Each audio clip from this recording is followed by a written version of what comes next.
Good evening to all of you.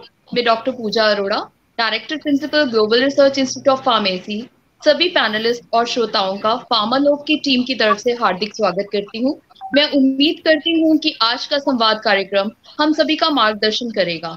फार्मालोक मंच के द्वारा हम सभी की यही कोशिश रहती है कि हम इस कार्यक्रम से फार्मेसी स्टूडेंट्स और फार्मेसी प्रोफेशनल्स को बड़ी सहजता से फार्मा वर्ल्ड के चैलेंजेस से अवगत करवाएं और साथ ही उनका समाधान भी बताएं। प्रोफेशन में हम सभी को कुछ ना कुछ कठिनाइयों का सामना करना पड़ता है। ऐसे में आप सभी को यही कहना चाहूंगी, मुश्किल कुछ भी आए उसका समाधान भी अपने साथ लेके आती है। निराशा का दामन कभी मत थामिए और हमेशा याद रखिए, जिंदगी की असली उड़ान अभी बाकी है, हौसलों का इम्तिहान अभी बाकी है। अभी तो नापी है मुट्ठी भर जमीन, आगे सारा आसमान अभी बाकी है। यही उद्देश्य है इस कार्यक्रम का। अब मैं संवाद कार्यक्रम की शुरुआत करना चाहूंगी। हमारे संवाद एपिसोड 14 का आज का विषय है pharmacy profession in India, current scenario and recommendations. इस विषय पर चर्चा करने के लिए हमारे बीच कुछ फार्मेसी जगत की जानी मानी हस्तियां इस मंच पर आमंत्रित हैं। मैं उनके लिए दो पंक्तियां कहना चाहूंगी। ईश्वर ने कुछ कीमती रत्न अपनी शिद्दत से बनाए हैं। ईश्वर ने कुछ कीमती रत्न बड़ी शिद्दत से बनाए हैं। उन्हीं रत्नों से कुछ कीमती आज हमारे बीच आए हैं। मैं स्वागत करना चाहूंगी हमारे panelist professor Satish Sharma, vice chancellor global university, doctor Neeraj Upmanyu, principal school of pharmacy and research people's university, doctor Hari Kumar, registrar Jharkhand university and doctor Naveen Goyal, deputy registrar Gurugram university. आप सभी का अभिनंदन है। अब मैं अपने सहयोगी प्रोफेसर अजीत यादव जी से कार्यक्रम को आगे बढ़ाने की अनुरोध करती हूँ। Ajit sir, good evening. Good evening Pooja ma'am. बहुत अच्छे शब्दों में आपने प्रोग्राम की शुरुआत करी और मैं आपका शुक्रिया अदा करता हूं और अपने आए हुए सम्मानित अतिथियों का हृदय से आभार व्यक्त करता हूं कि उन्होंने अपने बिजी शेड्यूल में हमारे लिए ये थोड़ा सा समय निकाला। भी सम्मानित गुरुजनों, शेषजनों को मेरा प्रणाम। मैं Ajit Yadav, principal JS university Shikohabad, Firozabad near Agra, UP. इस फार्मालोक के मंच पे आप सभी का मैं स्वागत करता हूं और अभिनंदन करता हूं। सर, जैसा कि पूजा मैम ने बताया और आप सब भी अवगत हैं, आज का हमारा संवाद का टॉपिक है फार्मेसी। मैं सभी को, हालांकि सभी जानते हैं, बहुत अच्छे से जानते हैं, अभी सीनियर हैं, आप सभी जानते हैं फार्मेसी प्रोफेशन की हिस्ट्री के बारे में, लेकिन थोड़ा सा मैं रिकनेक्ट करना चाहूंगा, थोड़ा सा फ्लैशबैक में जाना चाहूंगा। तो मैं अपने श्रोताओं को बताना चाहूंगा, जो हमारे श्रोता जुड़ेंगे, कि अगर हम फार्मेसी प्रोफेशन की बात करें तो इसके इतिहास को हम मुख्यतः 4 भागों में बांट सकते हैं। पहला है वैदिक period, next is pre historic period, and then pre-independence era, and the last one is post-independence era. तो वैदिक पीरियड से ही हम भगवान धन्वंतरी को गॉड ऑफ हेल्थ मानते आए हैं और इसी पीरियड में ऋग्वेदा में कई हर्ब्स के द्वारा बहुत सारी डिजीज का उपचार बताया गया है और ऐसा माना जाता है कि चरक और सुश्रुता ने ये आयुर्वेदा का जो मैसेज था इसको एंशिएंट इंडिया में स्प्रेड किया। तो इन्हीं चीजों को ध्यान में रखते हुए मैं बात सीधे पोस्ट इंडिपेंडेंस एरा में करूंगा और मेरा पहला सवाल आदरणीय प्रोफेसर सतीश शर्मा सर से होगा और मेरा सवाल ये है कि 1948 में फार्मेसी एक्ट बनने के बाद से आज तक फार्मेसी प्रोफेशन में कितना प्रोग्रेस हुई, इसमें आपकी क्या राय है, हम ये जानना चाहेंगे प्रोफेसर सतीश शर्मा सर से। प्रश्न किया कि 1948 में फार्मेसी एक्ट आने के बाद जो है क्या इम्प्रूवमेंट हुआ फार्मेसी जगत में। तो फार्मेसी एक्ट का मेन उद्देश्य जो 1948 में आया, इसका उद्देश्य यही था कि फार्मेसी की जो एजुकेशन है इसको रेगुलराइज किया जाए और फार्मेसी प्रैक्टिस को भी रेगुलराइज और कंट्रोल किया जाए। तो फार्मेसी में स्टार्टिंग में हमारे पास देखिए, जहां तक एजुकेशन की बात है, एजुकेशन में 1967 तक भी आप देखें तो केवल हमारे पास 11 इंस्टीट्यूशंस थे। उसके बाद 1980 के पास जाएं तो 37 इंस्टीट्यूशंस थे फार्मेसी के। और फार्मेसी का जो एम फार्म का जो था, एम फार्म की डिग्री के कॉलेज 10 या 12 ही थे 1980 में। बिल्कुल सर। इसमें 11 यूनिवर्सिटीज और 26 फार्मेसी कॉलेजेस थे 1980 में। उसके बाद यदि आज का हम देखें तो आज 2000 से ज्यादा हमारे फार्मेसी कॉलेजेस हैं। तो एक तो ये प्रोग्रेस हुई है कि फार्मेसी एजुकेशन का जो एक्सेस है वो बढ़ा है। फार्मेसी जी सर। काउंसिल ऑफ इंडिया की फार्मेसी काउंसिल ऑफ इंडिया की लिबरल पॉलिसीज, अच्छी पॉलिसीज की वजह से जो फार्मेसी में फार्मेसी एजुकेशनल प्राइवेटाइजेशन को काफी ज्यादा महत्व दिया और काफी प्रमोट किया पीसीआई ने और गवर्नमेंट ऑफ इंडिया ने भी, हम ये कहेंगे, जिसकी वजह से, क्योंकि गवर्नमेंट की अपनी लिमिटेशंस होती है, ज्यादा कॉलेज नहीं खुल पाते हैं, गवर्नमेंट की पॉलिसीज कुछ इस तरह की होती हैं, तो उसकी वजह से फार्मेसी पिछड़ रह जाता अगर प्राइवेटाइजेशन कॉलेजेस का नहीं होता। तो प्राइवेट कॉलेज खोलने के लिए पीसीआई ने प्रमोट किया, हेल्प किया, और जिससे कि जो इंडस्ट्री जगत के लोग हैं उन्होंने फार्मेसी में अपने कॉलेजेस काफी खोले। तो एक तो फार्मेसी कॉलेजेस ज्यादा खुलने से हमारा जॉब जो है, जॉब प्रोबेबिलिटी और जॉब प्रोस्पेक्ट्स भी बढ़ते हैं। और जब फार्मेसी कॉलेजेस खुलते हैं तो फार्मेसी का एजुकेशन भी बढ़ता है। और जब फार्मेसी कॉलेज खुलते हैं तो उससे एक फार्मेसी का प्रमोशन भी अच्छा होता है, पूरी दुनिया को, पूरे समाज को पता चलता है कि फार्मेसी एक चीज है। पुराने टाइम में फार्मेसी को केवल कंपाउंडर ही कहा जाता था। हम सभी जानते हैं कि फार्मेसी का मतलब कंपाउंडर होता था। लेकिन उसके बाद जो एजुकेटर्स ने, रेगुलेटर्स ने जो चेंजेस किए हैं समय समय पर, उस चेंजेस से फार्मेसी की छवि बहुत ज्यादा विकसित हुई है, छवि बहुत अच्छी है। और आज के समय में मैं तो गर्व से ये भी कहूंगा कि कई मेडिकल प्रैक्टिशनर्स जो है एमबीबीएस एमडी करने के बाद भी अपनी फार्मास्यूटिकल इंडस्ट्री खोल रहे हैं। इसका मतलब उनको पता है कि एक नोबल प्रोफेशन है, एक ल्यूक्रेटिव प्रोफेशन है।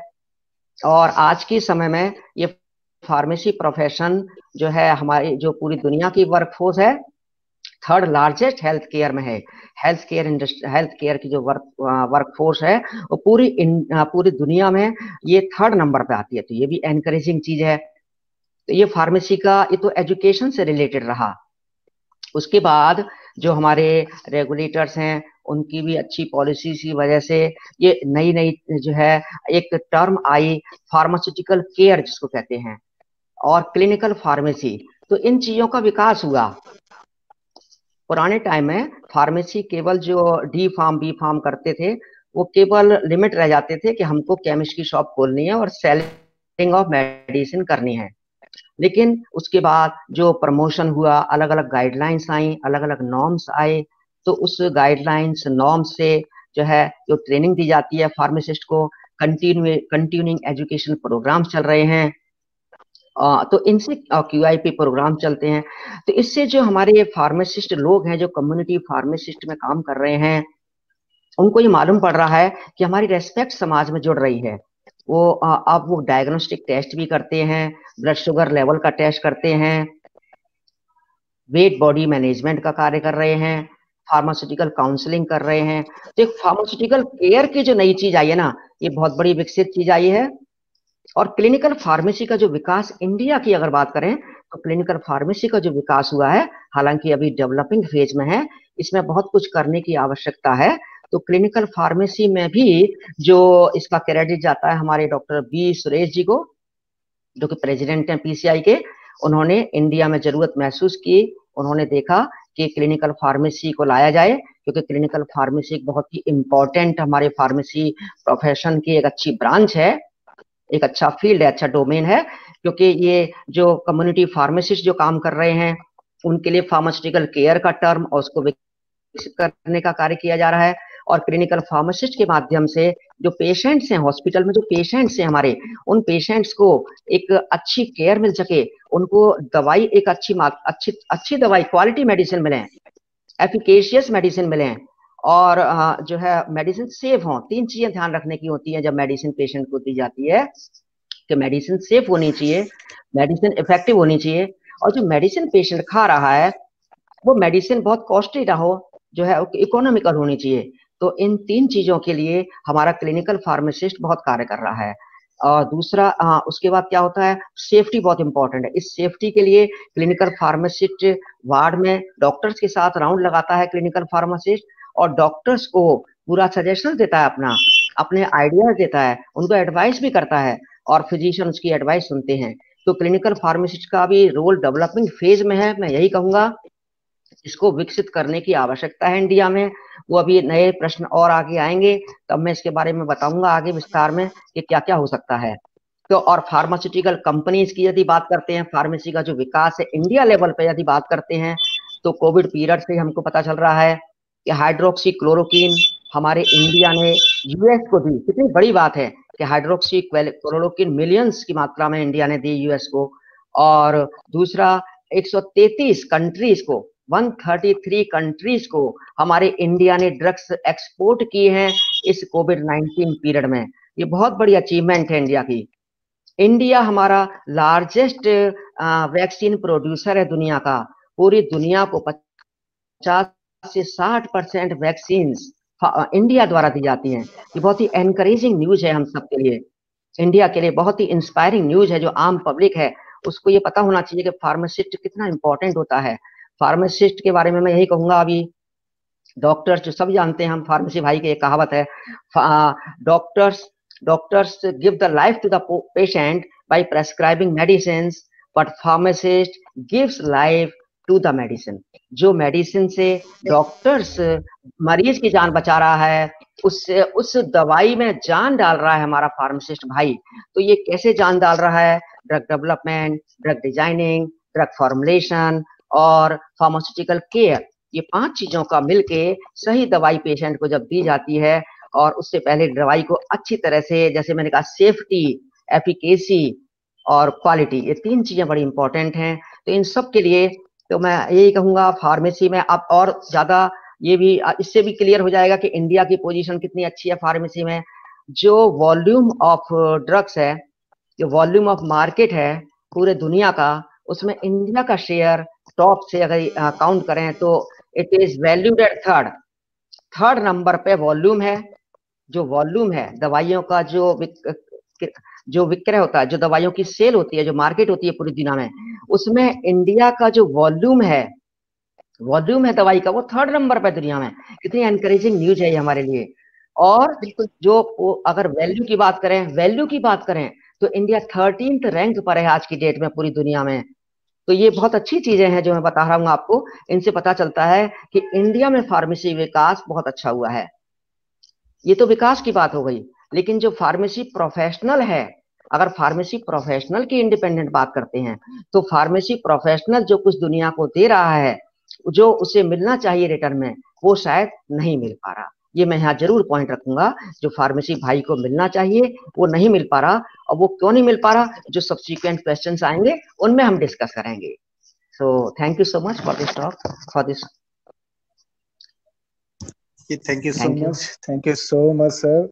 बहुत डिटेल में, बहुत अच्छे से आपने बताया फार्मेसी प्रोफेशन का कैसे स्टार्ट हुआ और क्या चल रहा है। और ये जानकर बहुत खुशी हुई, विशेषकर उन बडिंग फार्मासिस्ट को ये जानकर बहुत खुशी होगी कि जैसे कि आपने बताया कि फार्मेसी आज फार्मेसी ने एक बहुत अच्छा नाम कमाया है, हमारे देश को एक बहुत अच्छा नाम दिया है, बहुत अच्छा नाम मिला है, बहुत मान मिला है विश्व में, और वो भी फार्मेसी की वजह से, चाहे वो हाइड्रोक्सी क्लोरोक्विन हो या फिर अभी वैक्सीन का हो। Thank you so much sir. तो मेरा नेक्स्ट क्वेश्चन डॉक्टर नीरज से है। Hello sir. Yes madam please. Sir, जो हमारा करिकुलम है उसमें हमारे जो मेन सब्जेक्ट है pharmaceutics, pharmacology, फार्माकेमिस्ट्री, pharmacognosy.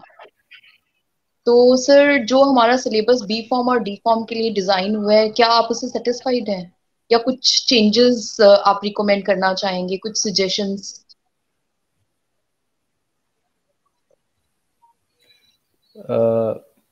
Thank you. सबसे पहले तो बालाजी बुक डिस्ट्रीब्यूटर्स को और सभी को धन्यवाद कि उन्होंने मुझे इस टॉक पे इनवाइट किया। And first of all honourable vice chancellor professor Satish Sharma sir को नमस्कार। सर, आपके साथ जुड़ने का जो अनुभव है तो बहुत गौरवान्वित महसूस कर रहा हूँ अपने आप को। It's really honour for me. And professor Hari Kumar sir, Ajit Yadav sir, Naveen Goyal sir and Puja madam, greetings from so my much side. Sir. नमस्कार and very warm afternoon to all of you. Madam ने क्वेश्चन पूछा कि are you satisfied with the curriculum which has been prescribed for diploma and degree? तो we start with diploma से शुरू करते जी हैं। Sir. देखिए, अभी डिप्लोमा का एजुकेशन रेगुलेशन 2020 आ चुका है राइट सर। है ना। और जो हम पुराना सिलेबस पढ़ रहे थे वो 1991 एजुकेशन रेगुलेशन के हिसाब से पिछले कई सालों से पढ़ रहे थे। And we started working for the last 2-3 years. Pharmacy council was working on that कि that this is a need of the hour, that this curriculum should be changed, or there is a huge requirement for the lineup what is currently going on with the pharmacy profession. तो 2020 education regulation आया है तो उसका syllabus अभी तैयार होना है। So जी सर। नेक्स्ट फेज में we are trying hard, we are trying to get the different suggestions also from all the people of pharmacy fraternity. तो उसका अभी सिलेबस तो अभी डिसाइड होना है, तो उसके लिए तो अभी से कहना जल्दबाजी होगा। लेकिन जो फार्मेसी एजुकेशन रेगुलेशन आया है 2020, उसमें कुछ सब्जेक्ट्स को चेंज किया है। जैसे बहुत सारे फीडबैक्स मिलते थे कि मेडिसिनल केमिस्ट्री की उतनी जरूरत नहीं है डिप्लोमा लेवल पे। तो आपने देखा होगा कि एजुकेशन रेगुलेशन 2020 में इस मेडिसिनल केमिस्ट्री को एलिमिनेट करके कोशिश की गई है, क्योंकि डिप्लोमा लेवल पे फार्मेसी प्रैक्टिस ज़्यादा इम्पॉर्टेंट है देखा जाए तो उन सारी चीज़ों को इनकॉर्पोरेट करने की कोशिश की गई है। बहुत सारे फीडबैक भी आए उसके बाद कि ये तो पुराने जैसा ही है और बहुत सारी चीज़ें वही सेम रखी गई हैं। But it definitely slowly and slowly it will improve. तो धीरे धीरे वो इम्प्रूव होगा। दूसरी इम्पॉर्टेंट चीज़ है pharmacy curriculum, B pharm curriculum की बात करी ग्रेजुएशन लेवल पे। So I was one of the committee member, तो मैं उस पर कमेंट करूंगा तो वो मतलब how I can comment when I was there in the committee. लेकिन we have tried our level best. देखिए क्या होता है ना, ये नेचर का नियम है। अगर आप सडनली सारी चीजों को चेंज कर दो ना, आप घर में भी अपना फर्नीचर है या घर में भी अपना रिनोवेशन करा रहे हो, तो आप पूरे घर को तोड़ के नहीं रिनोवेशन कराते हो, है ना। आप एक पेस के साथ चलते हो। देखिए क्या होता है ना, सबका थॉट प्रोसेस अलग अलग होता है, सबका सोचने का ढंग अलग होता है। जैसे फॉर एग्जांपल अगर हम 6 लोग बैठे हैं और अगर आप 6 लोगों से आप ही देखिएगा इस किसी भी विषय पे आप चर्चा करो तो सबके थोड़े सब वही बात कहना चाहते हैं लेकिन अलग अलग ढंग से पेश करेंगे उसको। But at the end of the talk the moral of the story will be same.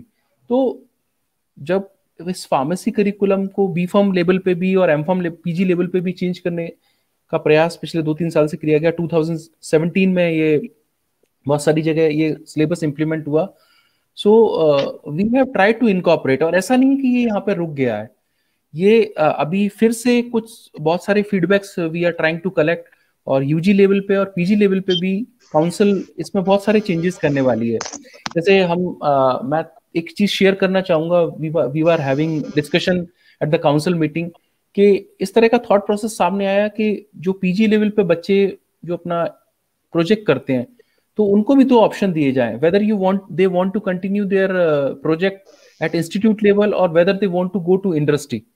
तो इंडस्ट्री लेवल का प्रोजेक्ट भी कर सकते हैं आप, इंस्टीट्यूट लेवल पे भी प्रोजेक्ट कर सकते हैं।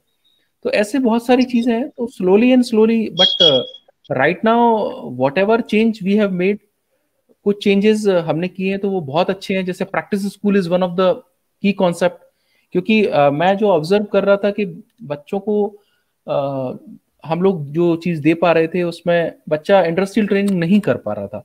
तो प्रैक्टिस स्कूल में उसको क्लिनिकल प्रैक्टिस और इससे रिलेटेड चीजें करने के लिए बहुत अच्छा ऑप्शन है। बेसिकली वो जिस चीज में भी ग्रूम होना चाहे तो प्रैक्टिस स्कूल उस तरह का कॉन्सेप्ट है। दूसरी चीज है, अभी आपने एक रिसेंटली सर्कुलर देखा होगा कि जो इलेक्टिव सब्जेक्ट्स हैं उस इलेक्टिव सब्जेक्ट्स में भी ऑप्शन दिया गया है कि आप जो ये आपका एक रीसेंट सर्कुलर आया जिसमें आप जुड़ सकते हैं और अपने इलेक्टिव सब्जेक्ट्स को डिफरेंट अदर प्लेसेस पे भी परस्यू कर सकते हैं। मैं उसका एकदम मेरा नाम स्लिप हो गया मेरे दिमाग से। सो इस तरह के ऑप्शंस दिए गए हैं। तो there are different options which are available. कई ऐसे क्वेश्चंस भी आए कि फार्माकोग्नोसी पार्ट कम है, केमिस्ट्री पार्ट ज्यादा है या सूटिक्स पार्ट ज्यादा है। तो slowly and slowly we will get the feedback और उसके अकॉर्डिंग और भी इसमें रिफॉर्म्स करेंगे। तो ऐसा नहीं है कि ये सिलेबस एक फिक्स सिलेबस हो गया है। नई कमेटीज बनती रहेंगी। आपके जितने भी हमारे फार्मेसी फ्रेटर्निटी के जो भी फीडबैक्स आएंगे, we will try to incorporate that feedback और धीरे धीरे इसमें चेंजेस आएंगे। At the end of the day the motto is to cater the requirements of the pharmacy profession. Basically जो भी फार्मेसी प्रोफेशन की नीड है, जो फार्मेसी प्रोफेशन के हिसाब से सूटेबल है, क्योंकि क्या है कि हमको ये भी देखना पड़ेगा क्योंकि इंडिया है, इंडिया ज्योग्राफिकल के हिसाब से बड़ा एक मिक्स कंट्री है। आप चंडीगढ़ में बैठ के या हैदराबाद में बैठ के या भोपाल में बैठ के तो आप चीजें कर सकते हो, लेकिन बहुत सारे ऐसे रिमोट प्लेसेस हैं जहाँ पे बहुत सारी चीजें पॉसिबल ही नहीं है, तो आपको वो भी ब्लेंडिंग देखना पड़ता है। So that is how we are trying to move forward slowly. तो मैं तो इसमें यही कह सकता हूँ जो मेरा ओपिनियन है। Thank you so much sir. Neeraj sir, एक बात पूछना चाहूंगी आपसे। जी जी जी, जो श्योर भी श्योर। हमारा करिकुलम है, एक्चुअली हम लोग शुरू से कोर सब्जेक्ट 4 सब्जेक्ट्स को कोर लेके चलते हैं, फार्माकोग्नोसी, फार्मास्यूटिक्स, फार्माकोलॉजी और फार्माकेमिस्ट्री। आज की डेट पे आपको नहीं लगता सर कि फार्माकोग्नोसी कहीं पीछे रह गया, जबकि वो कोर सब्जेक्ट है हमारा? नहीं, मुझे तो फील नहीं होता कि कोग्नोसी पीछे रह गया। आप एक चीज बताइए मुझे, जी सर। अगर हमको ऐसा लगता है, फॉर एग्जांपल काउंसिल ने कोई सिलेबस प्रिस्क्राइब किया, ठीक है, राइट उस सर। उस काउंसिल के सिलेबस के प्रिस्क्राइब के अलावा क्या हम बहुत सारे स्टूडेंट्स को वैल्यू एडेड कोर्सेज पढ़ाते हैं, तो क्या हम ऐसा जैसे अगर हमको लग भी रहा है कि ये टॉपिक हमारा छूट रहा है या ये टॉपिक बहुत इंपॉर्टेंट है कोग्नोसी में या केमिस्ट्री में या सूटिक्स में, तो क्या हम बच्चों को वो प्रिस्क्राइब या बच्चों को अलग से नहीं पढ़ा सकते? क्या डेफिनेटली पढ़ा सकते हैं, पढ़ा सकते हैं, बिल्कुल पढ़ा पढ़ा सकते सकते हैं, हैं। पढ़ा सकते हैं हम उनको। तो अगर ऐसा कोई टीचर फील करता है, और हम तो बार बार ये बोलते हैं कि आप फीडबैक्स दीजिए and definitely we will try to incorporate these feedbacks.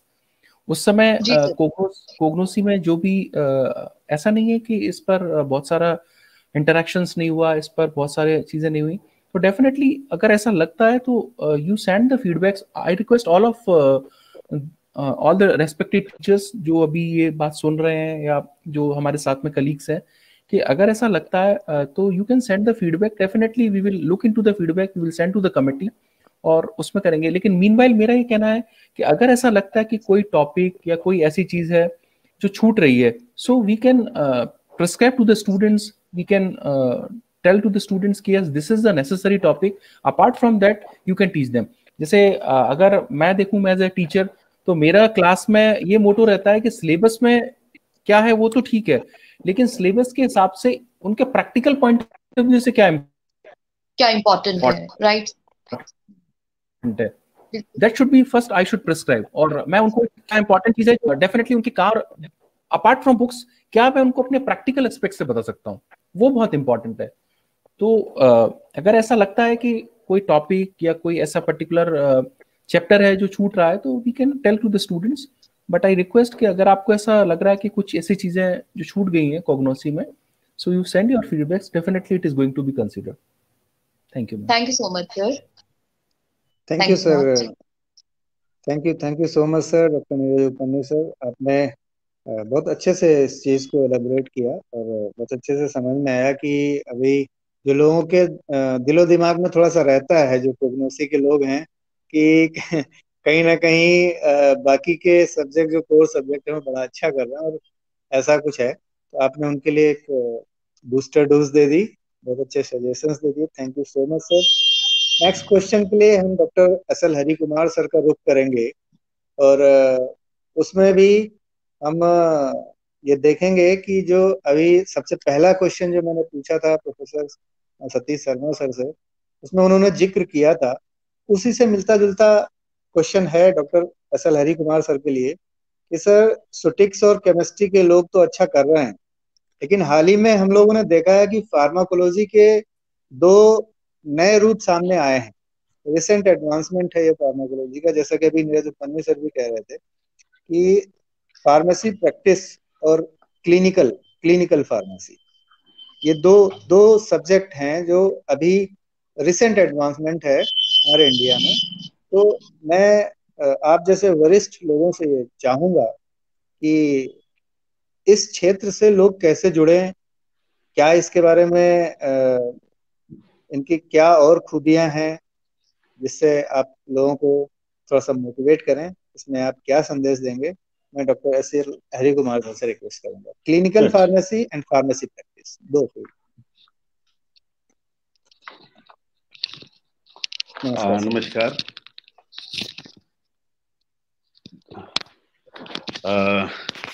सबसे पहले हमारा श्री बालाजी बुक डिस्ट्रीब्यूटर्स ये इनिशिएशन लेने के लिए बधाई दूंगा, और बहुत अच्छा पैनलिस्ट हर एक को मिला है, professor Satish Sharma, doctor Naveen Goyal, doctor Neeraj, और बहुत अच्छा मॉडरेटर्स मिला है, डॉक्टर पूजा, प्रोफेसर अजीत।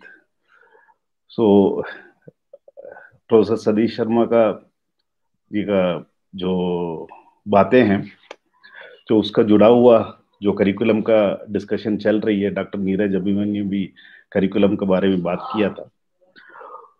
जो कंट्री ने pharmacy as a profession start करते हुए नियर अबाउट 70 साल बीत चुका है, और जो we are speaking about the 4 professions, और उसी में जो स्पेशलाइजेशंस है वो जब 70s में 80s में जो जब डेवलप हुआ, सर ने जो बताया स्पेशलाइजेशन कंसेप्ट इन एम.फार्म, और M pharm always be in specialization mode.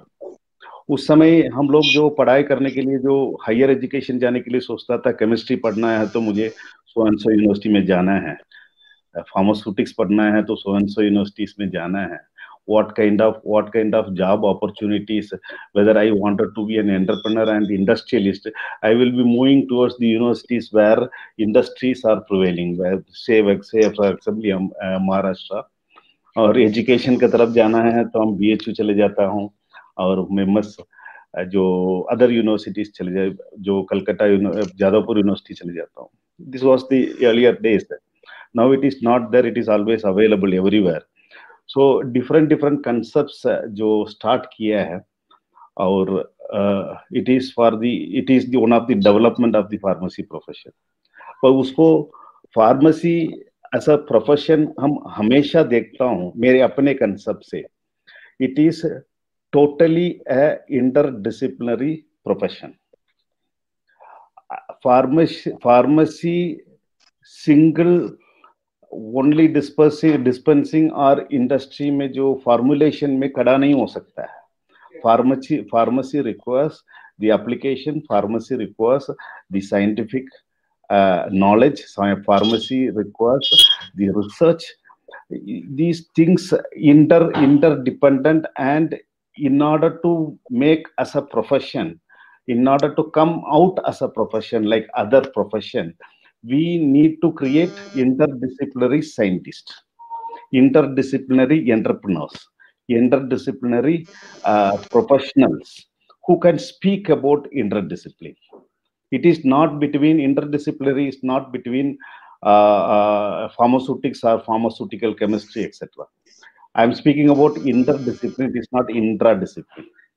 Say for example, this COVID situation comes. Yes, we are proudly speaking about what is our manufacturing capacity, what is our biotechnology industries doing.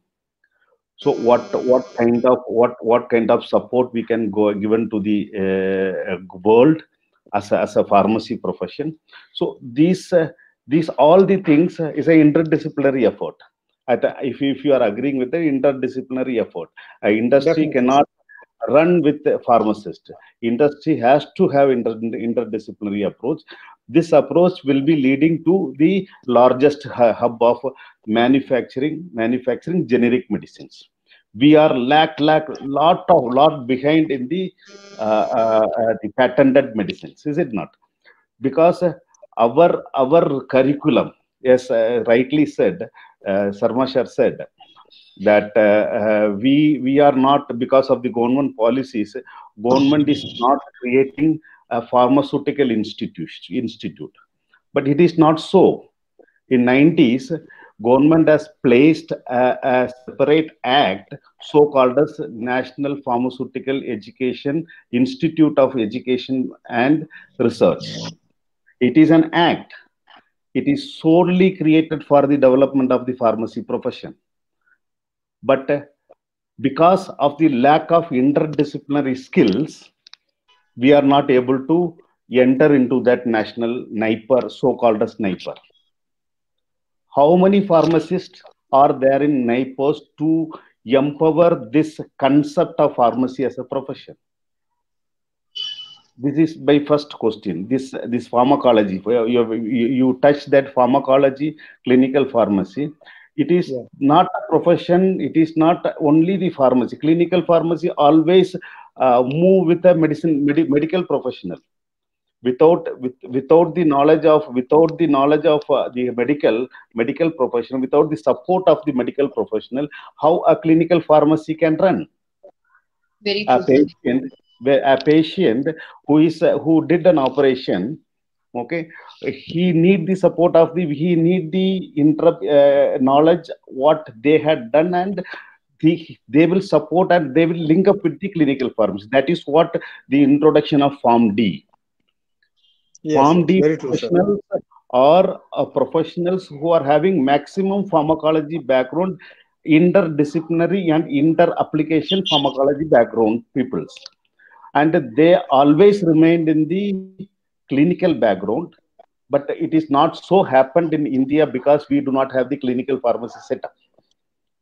Therefore, the professionals who did Pharm D, pharmacology and clinical pharmacy and other so related areas, where the application or job opportunity in India diminishes because the training part is lack of the training institutes.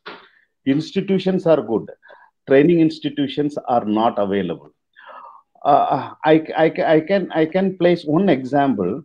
I know 30-40 years back, CMC Vellore has implemented the clinical pharmacy concept and hospital pharmacy concept. Their dispensary is working in hospital pharmacy concept, what we read in books. I think, and some other institutions like Stephen Hospital in Delhi, they implemented the hospital pharmacies, from where the hospital pharmacy association generation of hospital pharmacy association, they implemented 100%. They implemented the hospital pharmacy concept over there. You agree with that? So if number of institutions, number of hospitals, number of industries who can able to make the interdisciplinary concept, like what clinical pharmacy, there are so many options.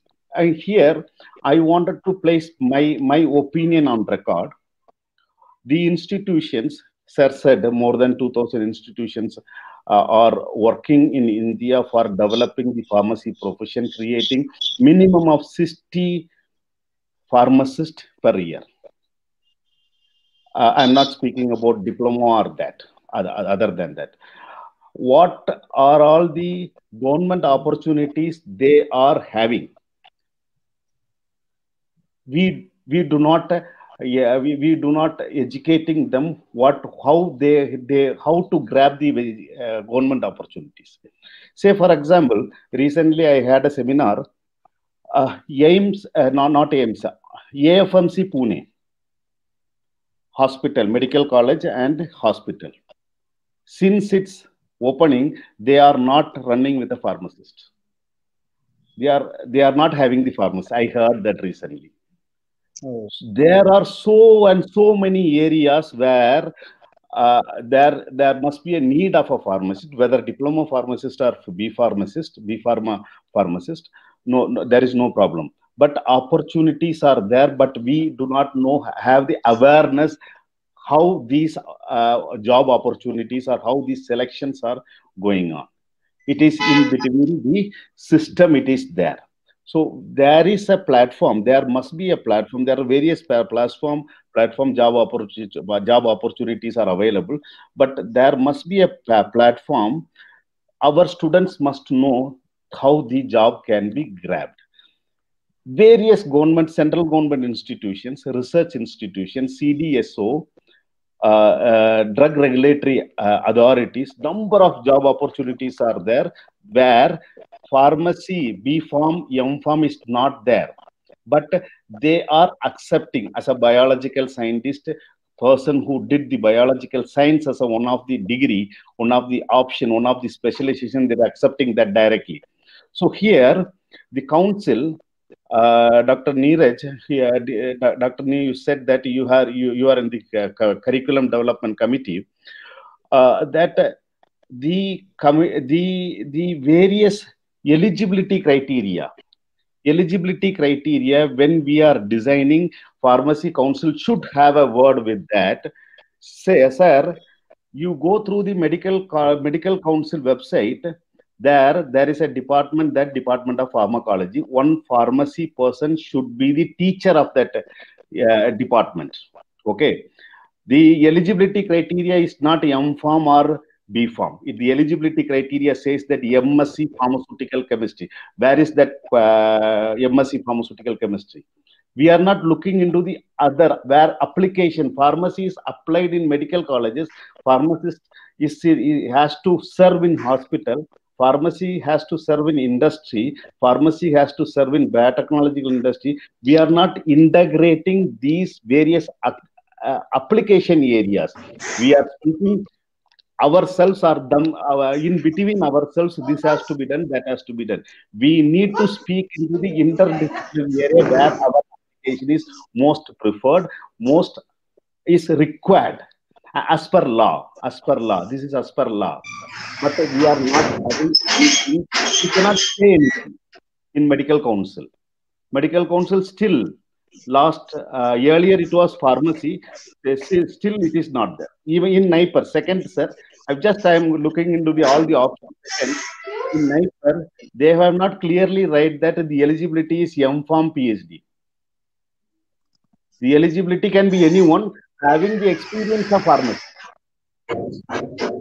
Okay, so it is open to all, but it is not specific to you. It is not specific to you. It is open to everyone. Okay, so if we wanted to distinguish ourselves, we need to work hard to make our presence. May it be research. Research is the major area we need to put into. Second, creation of our student forum, where student has to be placed in various government organizations, various industrial organizations, and they have to train accordingly. There are various examinations. Because of the GATE examinations, we are here. We are getting an opportunity to have a study in institutions, bigger institutions, and have great opportunity to learn from our professors. We always remember GP Srivastava sahab. We always remember various stalwarts who teach us. We are followers of them. They are having great visionaries. But these visions are not nowadays. We are not speaking about that. Yes, sir. We are working in hard manner, but we need to have a concept of interdisciplinary discussions, interdisciplinary associations, so that this clinical pharmacy, pharmacovigilance, and medical devices, designing of medical devices, materiovigilance. The second, another one option, materiovigilance, pharmacovigilance, clinical pharmacy, adverse effect reporting, and clinical research organizations. These are all the areas where pharmacist can become an entrepreneur. So entrepreneurship is the, in other word, in this my opinion, one is interdisciplinary subject. Second one is second opportunity is pharmacy solely a entrepreneurship subject profession. We need to create our pharmacy, budding pharmacists to start entrepreneur. Sir, one thing you can notice that today, diploma in pharmacy, the fees of diploma in pharmacy in across the country is higher than the fees of B pharmacy. The only one reason is because it is an entrepreneur, it creates entrepreneurship. Sir, I think I'm stopping here from here. The application of clinical pharmacy, totally the concept of this is an era of specialization. This is an era of specialization, and it's an era of interdisciplinary concept. Keep we the educators, keep a look into a national education policy. Keep a look into the freedom which is given to the students in the coming years, coming decade. Third, keep a look into the flexibility. Government of India is bringing into national education policy where diploma and B pharmacy can be integrated.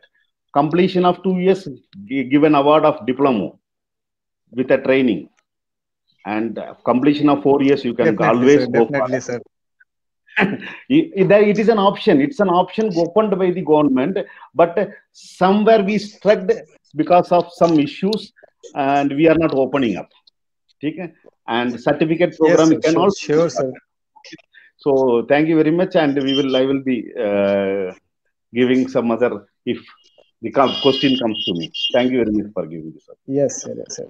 Thank you so much for much elaborated and very knowledgeful comments from your side. Thank you so much, sir. SL Hari Kumar sir. Sir, thank you. Sir, आपने बहुत अच्छे से समझाया कि pharmacy जो field है उसमें हम सबका फ्यूचर बहुत ही ब्राइट है और अपॉर्चुनिटीज बहुत है. There is no limit. Awareness की जरूरत है. हम अपने आप को कहाँ सेट कर सकते हैं. स्टूडेंट्स में अवेयरनेस की जरूरत है किस फील्ड में. Right sir. Thank you so much sir.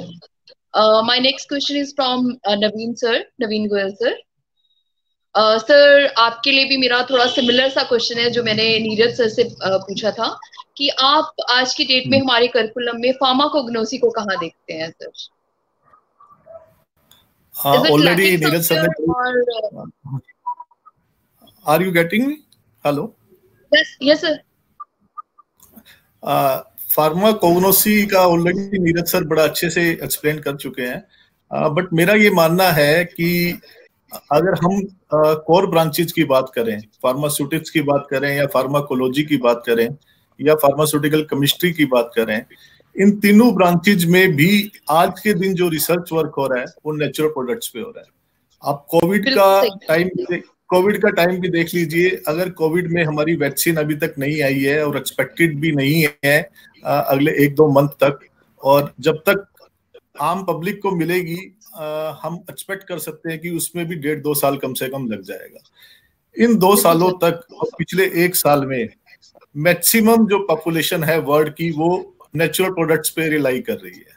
We are using C के सोर्सेज यूज किए जा रहे हैं, बहुत हर्ब्स यूज की जा रही है इम्यूनिटी बूस्टर के रूप में या इम्यूनिटी इनहांसर के रूप में. और जब रिसर्च की बात करते हैं, फार्माकोलॉजी में भी सर भी बैठे हैं और फार्माकोलॉजी में भी नेचुरल प्रोडक्ट्स पे काफी हद तक काम हो रहा है. फार्मास्यूटिकल केमिस्ट्री में भी नेचुरल केमिकल कंपाउंड्स पे काम हो रहा है. अनफॉर्चुनेटली शायद फार्मेसी काउंसिल कमेटी में फार्माकोग्नोसी को I am unable to understand कि उन्होंने इतना 2 सेमेस्टर तक लिमिटेड क्यों रख दिया, जबकि फार्माकोग्नोसी को फर्स्ट सेमेस्टर से स्टार्ट होना चाहिए था. और रादर मैं तो पर्सनली इस बात से भी सहमत नहीं हूं कि फार्मेसी काउंसिल को एक रिजिड सिलेबस डिजाइन करके देना चाहिए. इससे यूनिवर्सिटी की ऑटोनॉमी पे एक इफेक्ट पड़ता है. हर यूनिवर्सिटी का एक अपना सिलेबस सिलेबस डिजाइन करने की उसको एक अथॉरिटी मिलनी चाहिए। मेरा पर्सनल सुजेशन नीरज सर से भी और फार्मेसी काउंसिल से भी यही है कि आप 80% सिलेबस डिजाइन करें, फिक्स जरूर करें, और 20% लिबर्टी दे यूनिवर्सिटी को, वो अपने उस सिलेबस को as per demand, as per requirement उसको मैनेज कर सके, उसको कर सके। मेरे ख्याल से सिलेबस डिजाइन करने का पर्पज बड़ा अच्छा था। कारण ये था कि कुछ यूनिवर्सिटीज के अंदर सिलेबस बहुत कम कवर कर रहे थे, और उस सिलेबस कवर कम करने की वजह जो बी फार्मा पास आउट बच्चा स्टूडेंट निकलता था वो उतनी नॉलेज नहीं ले पाता था जो मार्केट के अंदर स्टैंड कर सके। मोटिव अच्छा था, लेकिन उसमें सुजेशन यही है कि आप 10-20% फ्लेक्सिबिलिटी यूनिवर्सिटी को दें, ताकि वो उस अपने अकॉर्डिंगली, अपनी रेपुटेशन के अकॉर्डिंगली, अपनी ब्रांड के अकॉर्डिंगली उसको अपग्रेड कर सके। मेरा ये पर्सनली मानना है, फार्माकोग्नोसी 8 में से कम 6 सेमेस्टर में होना चाहिए। फर्स्ट सेमेस्टर सिलेबस भी जो कवर हो रहा है अभी, जो प्रेजेंट सिलेबस है उसमें वो पर्टिकुलर चीजें मेंशन नहीं है। शायद फार्माकोग्नोसी सोसाइटी ने अपनी प्रेजेंटेशन भी दी थी, और होप्सो की अभी शुरुआत है, जैसा नीरज सर ने बताया था, शुरुआत में बहुत सारी कमियां आती हैं, उस कमियों को शायद आगे सुधार लिया जाएगा और फार्माकोग्नोसी को उसका एक राइट प्लेस मिल जाएगा। जी सर, क्योंकि शुरू से ही हम लोग सर पहले तो एनुअल सिस्टम होता था हमारे करिकुलम का, तो एनुअल सिस्टम से हम लोग फर्स्ट ईयर से लेके फाइनल ईयर तक pharmacognosy it was one of the main subject in all the years, in all the 4 years. But वो कहीं ना कहीं अब सबको ये महसूस होता है कि फार्माकोग्नोसी जैसे रिक्वायरमेंट खत्म हो गई है, खत्म इन द सेंस कि स्पेशली एकेडमिक्स में 2 ही सेमेस्टर्स में है, तो ऐसे लगता है कि टीचर्स नहीं चाहिए, टीचर्स की नीड नहीं है। तो कहीं ना कहीं इट्स क्वाइट पिंचिंग कि क्यों इस तरह से, क्यों नहीं। वो आपकी बात भी ठीक है, मैं आपकी बात से सहमत हूँ, लेकिन हमारा जो मेन उद्देश्य यही है कि फार्मेसी ग्रेजुएशन के बाद जब स्टूडेंट निकलता है तो उसके पास वो सफिशिएंट नॉलेज होनी चाहिए कि वो आगे अपने रिसर्च वर्क को, या अपनी मार्केट में या कम्युनिटी में या फार्मेसी फील्ड में जिस प्रकार की उसको एक्सपर्टाइज देनी है, तो उसको उसकी नॉलेज होनी चाहिए। आज देखिए कितनी बड़ी नीड है। आप कोविड के टाइम भी आप देख लीजिए, मार्केट के अंदर इतने सारे काढ़ा के नाम से हर्ब्स के कॉम्बिनेशंस मिल रहे हैं, उसमें से कितने स्टैंडर्डाइज हैं, कितनों में कौन सी हर्ब डली है, नहीं डली है, no one knows and there is no control at all. इस कंट्रोल को एस्टेब्लिश करने के लिए हमें ऐसे प्रोफेशनल्स क्रिएट करने पड़ेंगे जिनको फार्माकोग्नोसी की कुछ नॉलेज हो, they can develop this some standardisation procedure. आप देखिए बहुत सारी मैंने खुद पर्सनली फील किए हैं, और मुझे लोगों ने रिपोर्ट किया है कि उन्होंने काढ़ा लिया है, उसके बाद उनके गैस्ट्रिक अल्सर हो गए हैं, उनको गैस्ट्रिक प्रॉब्लम शुरू हो गई है। तो जब ये प्रॉब्लम्स मार्केट में आती है, तो अब हम हेल्थ केयर की बात करते हैं, तो health care complete health care होना चाहिए, interdisciplinary. Doctor Hari Kumar sir ने बहुत अच्छे बताया कि आज की जो नीड है वो इंटरडिसिप्लिनरी है, और हम सबसे पहले अपने फार्मेसी के सब्जेक्ट्स को कवर करें अच्छी तरीके से, और साथ में अब नीड है दूसरे डिसिप्लिन को साथ में जोड़ने की। मैं आपको एग्जांपल देता हूं, इंटरडिसिप्लिनरी में आज कंप्यूटर्स का हमारे पास फार्मेसी में एक सब्जेक्ट तो जरूर है कंप्यूटर साइंस का, और वो इंटरनल सब्जेक्ट जरूर दिया गया है, लेकिन वो एक बेसिक्स है। बेसिक्स मोस्टली स्टूडेंट्स को आज की जो जनरेशन है उसको बेसिक्स की नॉलेज ऑलरेडी है। हमें कुछ कोडिंग, कुछ एप्स डेवलपमेंट, इस प्रकार के बीटेक के जो स्पेशलाइज सब्जेक्ट्स हैं उसके साथ फार्मेसी को इंटीग्रेट करना पड़ेगा, क्योंकि अब नीड किस चीज की है आज के दिन? टेक्नोलॉजी की नीड है। आप टेक्नोलॉजी से ही हेल्थ केयर को अचीव कर सकते हैं। आप हेल्थ केयर में किसी भी मेडिकल कॉलेज में जाइए, मैक्सिमम वर्क किस पे बेस्ड है? आज डॉक्टर्स क्या कर रहे हैं? डायग्नोसिस उनका totally based on the medical laboratory test reports. अब वो पहले वाला जमाना नहीं रहा, जब हम छोटे होते थे, हम डॉक्टर्स को देखते थे, वो सिर्फ सिम्टम्स के बेसिस पे डायग्नोज कर लेते थे। Now most of the medical fertility depends only on the laboratory reports.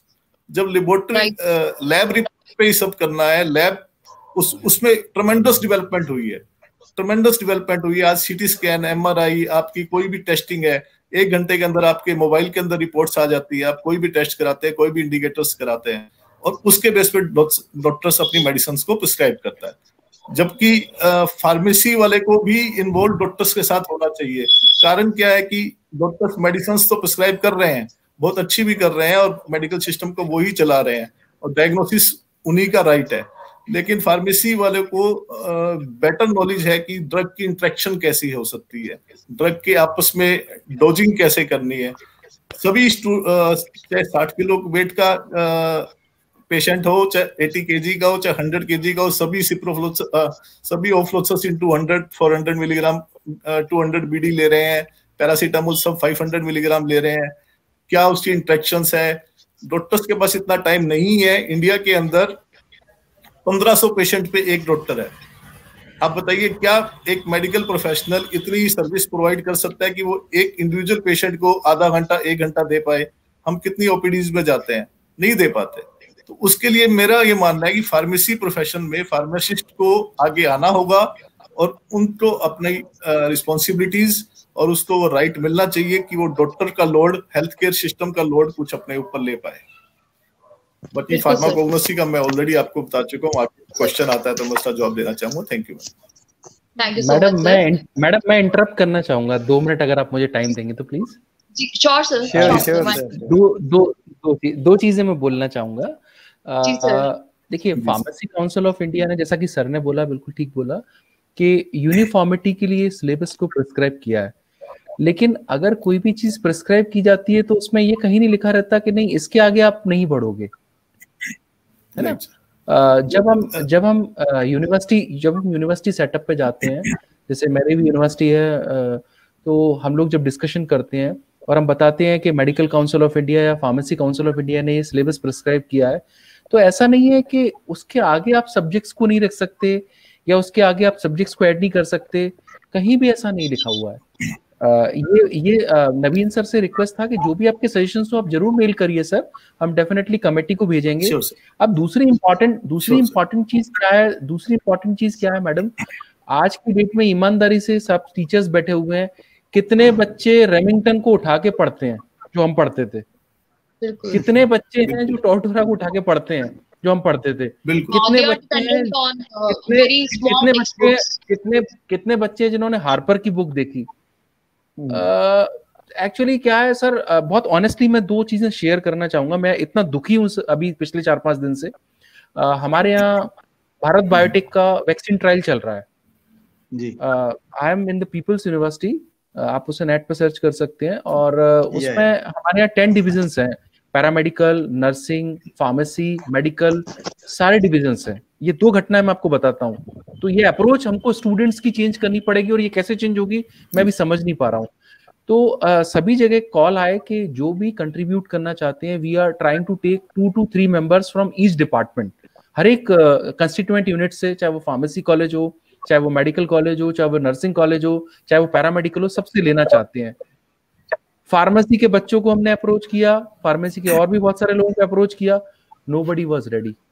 Trial has started 2 days back, उनमें से कोई नहीं आया। वो ट्रेनिंग करने मैं खुद गया, बिकॉज मुझे रियलाइज हुआ कि नहीं यार, ये नई चीज सीखने को मिलेगी इसमें।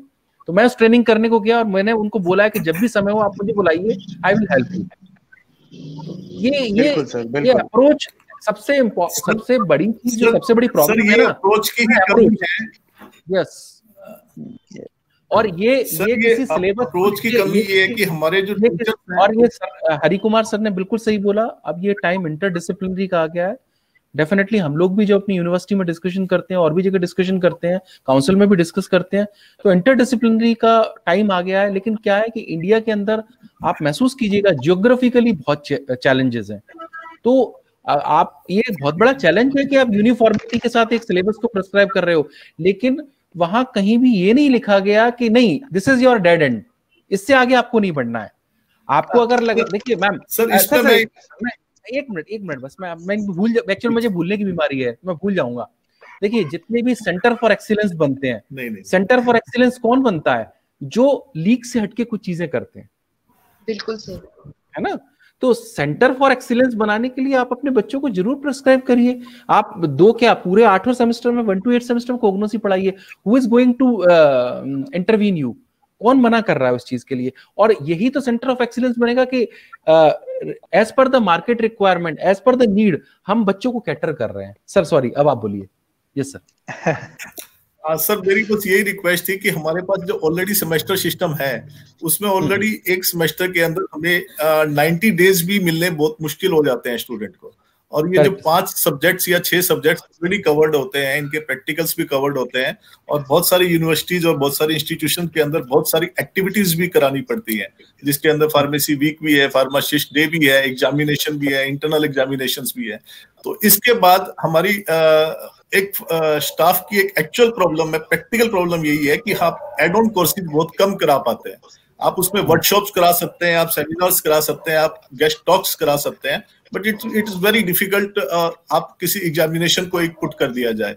दूसरा, यूनिवर्सिटी अगर पुट भी करना चाहे तो यूनिवर्सिटीज तो इनकॉर्पोरेट भी करना चाहे तो इंस्टीट्यूशन की तरफ से उस चीज को डिनायल मिलेगा। क्यों मिलेगा? क्योंकि फार्मेसी काउंसिल ने ऑलरेडी एक वेल डिफाइंड सिलेबस प्रिस्क्राइब कर दिया गया है, तो इट्स वेरी डिफिकल्ट। और एक इंस्टीट्यूशन अपने लेवल पे अगर कोई इंटरनल कोर्स पढ़ाती भी है तो उसकी वो वैल्यू नहीं रहती, क्योंकि एग्जामिनेशन नहीं होता। जैसा आपने बताया, स्टूडेंट्स आपके पास है, सारे देश में वैसे ही स्टूडेंट्स हैं जिनमें मोरल एथिक्स की और सर एथिक्स की बात आप कर रहे थे। हमारे भाई सेक्टर साहब हैं डॉक्टर मार्कंडे आहूजा जी, उनका बड़ा फोकस रहता है कि एथिक्स बच्चों को उस पर ध्यान दिया जाए। आप एथिक्स हम कैसे आएंगे? आप जैसे सर टीचर होंगे जो खुद इनिशिएट लेंगे और आपके साथ बाकी सभी टीचर्स भी इनिशिएट लेंगे, तो डेफिनेटली स्टूडेंट्स आज नहीं कल उसमें आपको इन्वॉल्व करेगा। बिल्कुल बिल्कुल बिल्कुल सर, मोटिवेट कर, यस बिल्कुल मोटिवेट करने की जरूरत है। डॉक्टर नवीन गोयल सर बिल्कुल सही कह रहे हैं। प्रॉब्लम यही है, हमारे साथ प्रॉब्लम यही आ रही कि हमारे पास वो मोटिवेटर नहीं मिल पा रहे हैं।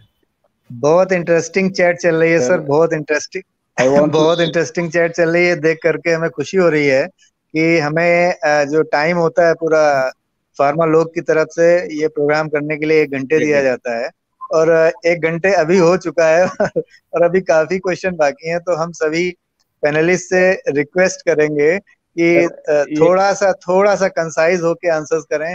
बाकी नीरज उपमन्यु सर ने बहुत अच्छे से बता दिया कि करिकुलम में हमें कहीं भी और भी कुछ जरूरत है, हमें कुछ फील होता है तो हम काउंसिल को मेल कर सकते हैं डेफिनेटली। और ये अच्छा डिस्कशन चल रहा है, पॉजिटिव डिस्कशन चल रहा है, हम सभी का आभार व्यक्त करते हैं। लेकिन समय की कमी को देखते हुए सर मैं इस चैट को बस चाहूंगा कि जितनी कंसाइज वे में इसको हम कंक्लूड कर सकें, that will be much better.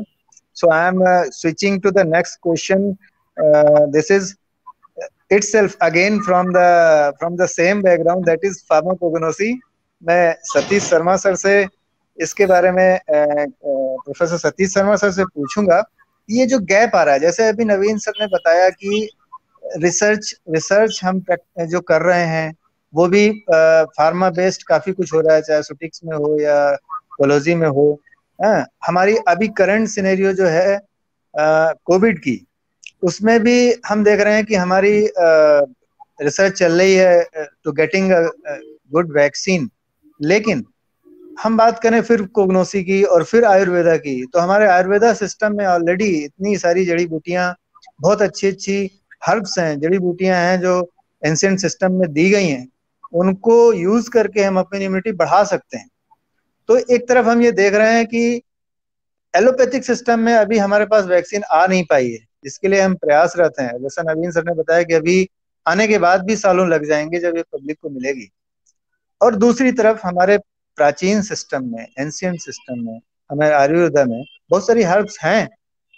मैं कोट करना चाहूंगा, जैसे पता नहीं उसका क्या इफेक्ट आएगा, लेकिन कोरोनिल को ही आप देख लीजिए, दिया गया उसमें ऐसी हर्ब्स थी जिनको यूज करके हम इम्यूनिटी बढ़ा सकते थे। बड़ा उसमें काफी कुछ तरह की बातें हुई, वो बात अलग है, लेकिन फिर भी ऐसा कहीं लगता है।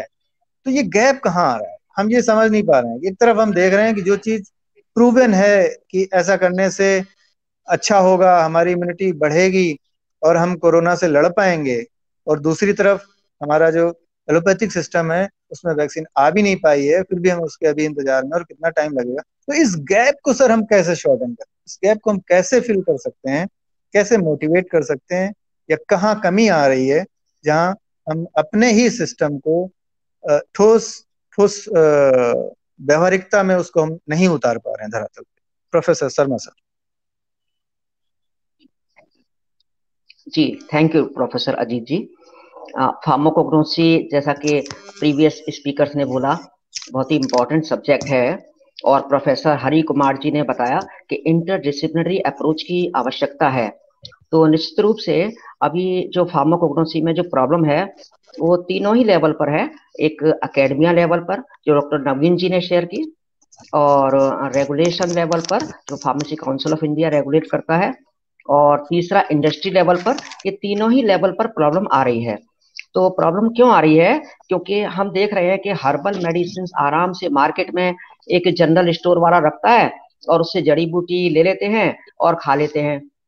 तो ये तो एक जनरल ट्रेंड है। जड़ी बूटी को फिर कहाँ से रेस्पेक्ट मिलेगी? जो एक जनरल स्टोर दे रहा है जड़ी बूटी को और वो खा लेते हैं। अश्वगंधा ले आते हैं, कोई भी चीज ले आते हैं, बाजार में मिलती है दालचीनी, और ये इन सबसे दालचीनी से और ये गिलोय से, इनसे इम्यूनिटी स्ट्रांग तो होती है, नो डाउट, लेकिन वैल्यू तब तक नहीं बनती चीज की जब तक उसकी रिसर्च नहीं होती है और इसको मान्यता टॉप लेवल पर साइंटिस्ट द्वारा नहीं दी जाती है। तो यहाँ ऑथेंटिसिटी, वैलिडेशन जिसको हम कहते हैं, हमारा पुराना एंशिएंट ट्रेडिशन जो है, रिच कल्चर ट्रेडिशन भी इंडिया का हर्बल एज से ही स्टार्ट हो रहा है और हर्बल्स का बहुत इंपॉर्टेंट रोल है। पुराने हमारे सभी ऋषि मुनि आयुर्वेदाचार्य सभी हर्बल्स पर ही जोर देते थे और हर्बल्स से ही उनको शतायु मिलती थी। तो इसमें कोई दो राय नहीं है। लेकिन आज के युग में, साइंटिफिक युग में हम जी रहे हैं, तो साइंटिफिक युग में क्या है कि हमें साइंटिफिक तरीके से कार्य करना पड़ेगा। हमारा जो मेडिकल में जो मॉडर्न मेडिसिन हैं, मॉडर्न मेडिसिन को मान्यता इसलिए ज्यादा मिल रही है, उनकी पब्लिसिटी, उनकी रेस्पेक्ट इसलिए बढ़ रही है क्योंकि वो एक वेस्टर्न सोसाइटी से और वेस्टर्न कल्चर से, वेस्टर्न कंट्रीज में बहुत एडवांस लेवल की रिसर्च हुई, तो उसकी वजह से पूरी दुनिया में उनका नाम हुआ। अब जो हमारी हर्बल मेडिसिन है वो पीछे इसलिए होती जा रही है कि इसके तीनों कारण है मिले जुले। एक तो हमारा जो फार्मेसी काउंसिल में जो सिलेबस है, उस सिलेबस में मैं निश्चित रूप से डॉक्टर नवीन जी से सहमत हूँ, क्योंकि फार्मेसी जब हमारा स्टूडेंट है ना और टीचर, जब टीचर और स्टूडेंट का नाता स्ट्रॉन्ग कब होगा? जब एक तो स्ट्रॉन्ग तब होगा जब टीचर के हिसाब से उनको सब्जेक्ट मिलेगा पढ़ाने को।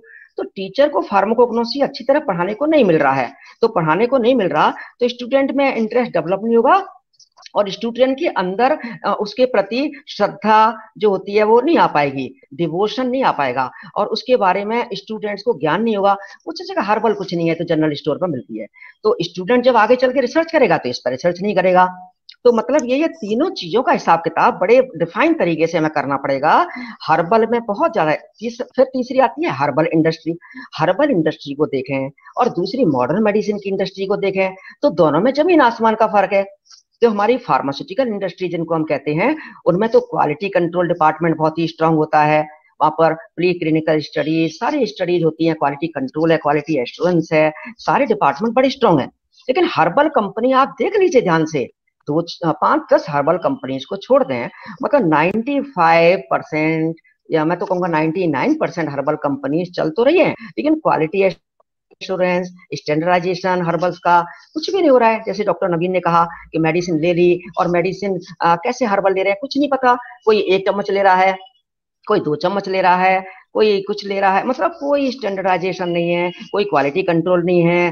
फार्माको विजिलेंस ऑफ हर्बल्स की बहुत आवश्यकता है। फार्माको विजिलेंस ऑफ हर्बल्स होना चाहिए।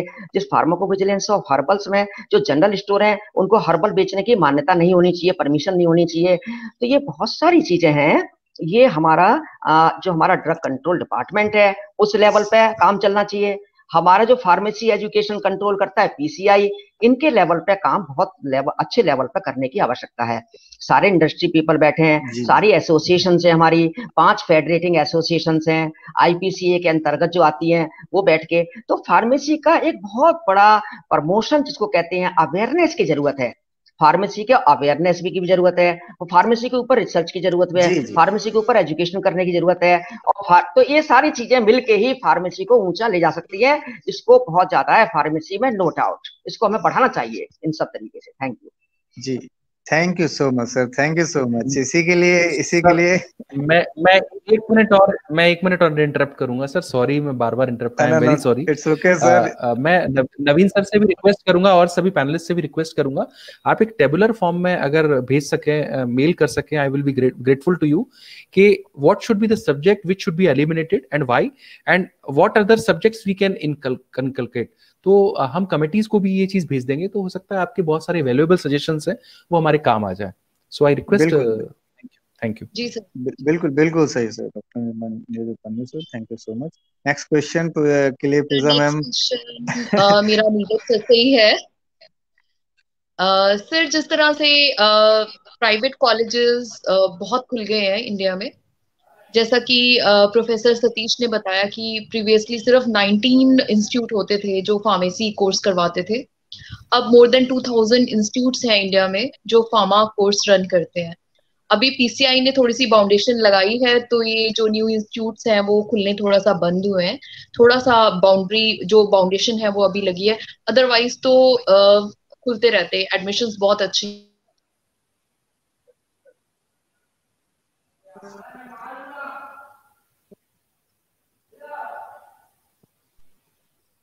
तो ये प्राइवेट कॉलेज। मैडम बीच में आप डिस्कनेक्ट हो गए थे तो मैं आपको सुन नहीं पाया। आप, मैं जहां तक सुना कि प्राइवेट कॉलेज 2000 खुल गए हैं। जी जी, sorry, will you repeat please? अभी भी प्रॉब्लम आ रहा है, अभी भी प्रॉब्लम है। जी जी जी सर, पूजा मैम आ गई हैं। हाँ, yes yes yes madam, question थोड़ा सा कंटिन्यू कर दें, आपका डिस्कनेक्ट हो गया था। आप ये पूछ रही थी कि बहुत सारे कॉलेजेस खुल गए हैं, 2000 कॉलेजेस खुल गए हैं अभी। जैसे कॉलेजेस बहुत सारे प्राइवेट इंस्टीट्यूट्स खुल गए हैं।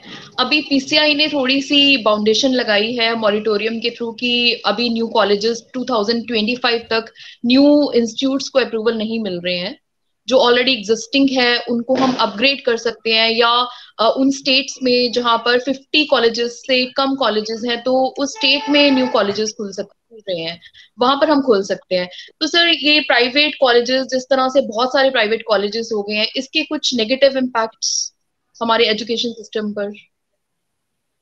पॉजिटिव तो है सर, डेफिनेटली बच्चों के लिए नहीं।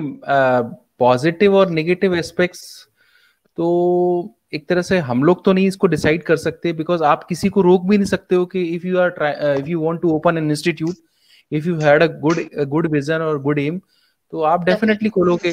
अगर आपने मॉरिटोरियम लगा दिया तो अभी आपने सुना होगा बहुत सारे कॉलेजेस मॉरिटोरियम के अगेंस्ट भी चैलेंज कर दिए कोर्ट में। They are challenging in court. तो ये क्या है, इंडिया बड़ा, मैंने बोला ना, जियोग्राफिकली और डेमोक्रेटिक कंट्री है। आप किसी भी चीज को इतना आसान नहीं है, यू कांट से एनीबॉडी के नहीं आप खोलो नहीं डेफिनेटली। बट एक चीज है, बहुत अच्छा क्वेश्चन है आपका मैम, कि there should be a balance between quantity and quality. Right sir, definitely. इसमें मैं तो एक ही चीज कहूंगा, जिसका विजन अच्छा होगा वो कॉलेज को अच्छा चलाएगा, जिसका थॉट प्रोसेस अच्छा होगा वो उसको अच्छा चलाएगा। जियोग्राफिकल कंडीशंस क्या है वो उसके हिसाब से वो कैसे एडजस्ट कर रहा है उसके हिसाब से कॉलेज चलाएगा। नेगेटिव और पॉजिटिव दोनों ही इम्पैक्ट आते हैं। किसी भी सिक्के, किसी भी चीज के दो पहलू डेफिनेटली होते हैं। पुराने समय में इंस्टीट्यूट्स कम थे, अभी धीरे धीरे जैसे सतीश शर्मा सर ने भी बताया कि जैसे जैसे इंस्टीट्यूट्स खुले हैं, फार्मेसी का ऑरा भी काफी बड़ा है, काफी एक्सपेंड हुआ है, लोग फार्मेसी को डिफरेंट एस्पेक्ट्स में जानने लगे हैं। तो डेफिनेटली बस एक ही चीज है जो हम लोग हमेशा थॉट प्रोसेस में लेते हैं, there should be a balance between quality and quantity. क्योंकि इंजीनियरिंग के साथ भी वही, इंजीनियरिंग कॉलेजेस के साथ भी वही हुआ है कि एकदम से एक्सपेंड कर गए। जैसे अभी मॉरिटोरियम लगाने के पीछे रीजन ही यही था कि डेफिनेटली एकदम से एक्सेल कर रही थी चीजें, और आपको बैलेंस देखना पड़ेगा कि what is the need of the country, कितने रेशियो में आपको फार्मासिस्ट चाहिए और कितने रेशियो में आपके इंस्टीट्यूट्स हैं। तो अभी लग रहा था कि एक बैलेंस बन चुका है, तो फ्यूचर विल डिसाइड। बट एक चीज तो मैं कह सकता हूँ कि जो क्वालिटी परस्यू करेगा डेफिनेटली वो कभी सफर नहीं करेगा। जैसा कि हरिकुमार सर ने भी शायद बताया और सतीश सर ने भी बताया कि जो अच्छे इंस्टीट्यूट्स हैं वो आज भी अच्छा कर रहे हैं। इंजीनियरिंग कॉलेजेस के जैसे एग्जांपल दिया, तो डेफिनेटली वो कॉलेज अच्छा करेंगे। और इंडिया में बड़ा मुश्किल है रोक पाना कि नहीं आप इंस्टीट्यूट नहीं खोलोगे, because they always challenge, so it is very difficult. अभी रिसेंटली एक कर्नाटका में केस हुआ है, तो ऐसे बहुत सारे कोर्ट केसेस भी हुए हैं। Future will decide definitely. But एक चीज जरूर है कि हम एज अ प्रोफेशनल, हम जितना अच्छा कंट्री को दे सकते हैं, प्रोफेशन को दे सकते हैं, सोसाइटी को दे सकते हैं, हम अपनी तरफ से बेस्ट एफर्ट्स कर सकते हैं। वो सबसे इम्पोर्टेंट चीज है। और मेरा तो इसमें यही कहना है, क्योंकि मैं इससे ज्यादा पब्लिकली बड़ा मुश्किल होगा कमेंट करना मेरे लिए। जी बिल्कुल। क्या होता है ना कि आजकल this is my personal view, और इसका किसी से कोई लेना देना नहीं है, क्योंकि लोग क्या चीजों को पकड़ के, आजकल ये सोशल मीडिया बड़ी खतरनाक चीज है। जी जी जी, बिल्कुल बिल्कुल सही कह रहे हैं, बिल्कुल सही कह रहे हैं सर। और नेक्स्ट क्वेश्चन के लिए बहुत शॉर्ट में मैं कमेंट लेना चाहूंगा professor S L. Hari Kumar sir का, कि इन सब चीजों को देखते हुए हम सर समाज को कैसे जागरूक करें कि लोग फार्मेसी प्रोफेशन को बाई चॉइस लें, बाई अल्टरनेट ना लें, बाई चॉइस लें। इतना सब कुछ है, इतना पोटेंशियल है हमारे कोर्स में, हमारे प्रोफेशन में, लेकिन फिर भी expert comment from your side, professor S L. Hari Kumar sir. Please unmute yourself sir, please unmute yourself. Hari Kumar sir, please unmute. Your question is pharmacy as a choice लेना है। The approach of the various associations and approach of the various regulators is being to dissociate from the other disciplines. That has to be stopped. Then pharmacy as a choice. Jaise, I am totally against the stopping of the moratorium against the institutions, because again I am linking to that effect. It is an interdisciplinary subject. Pharmacist is not for pharmacy in the hospital.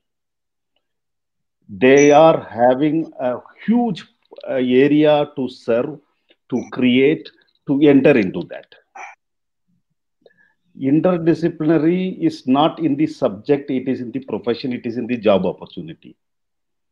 How many pharmacists know they are eligible for IPR, lawyer, by giving a simple examination? It's a huge profession. IPR, it is not only for pharmacy. Any biological student can appear in that examination and become an IPR lawyer, a certified lawyer. There is no need for BA, BL. Similarly, there are various areas, biotechnology industry. How many of us know how many opportunities are there for a pharmacist? Third one is food industry. Today, you know how food industry is developed. Who can formulate a food better than a pharmacist? Who can do a quality control better than a pharmacist? Is there any difference in the quality control program of our food and a drug? Nothing. We have to find again similar arsenics, again similar pollutants, again similar the microorganisms. Who has stopped? Who has not explored? Who has not created the job opportunity? Our students are in food industries, but mutely they do not know. We do not know how many pharmacists are working in the food industry, a huge industry other than the medical industry. It's also very huge. It's also very huge. So pharmacy by profession, independently kade hone ke liye, we need to approach we need to create awareness to the students. These are all the areas. Do not go behind the pharmacy industry. Go with the other areas, food industry and this marketing industry. Create an entrepreneur. Pharmacy Act says various licenses. An old pharmacist holding a diploma D-Pharm, they are huge industrialists today. Yes, बिल्कुल sir. मैं interrupt करना चाहूंगा sir, SL. Hari Kumar sir. Sir actually ये हमारे student के लिए बड़ा interesting question है ये, जो फार्मेसी प्रोफेशन को ज्वाइन करना चाहेंगे उनके लिए। तो इसलिए मैं इनको ये कहना है, it is not only for you are having a huge window, you can whatever you are thinking you can achieve. It is not only one profession. That is what where we are thinking that we can excel, but we cannot do till 70 years because other professions are not entering, allowing us to do. A simple example is sniper. Simple example is sniper. So we need to train our students.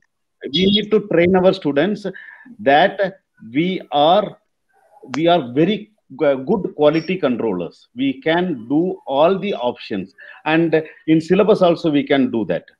Syllabus also we can do that, sir. Neeraj sir, well, one word, sir. We need to create LOCF based courses, learning outcome based curriculum framework. Every profession is doing that.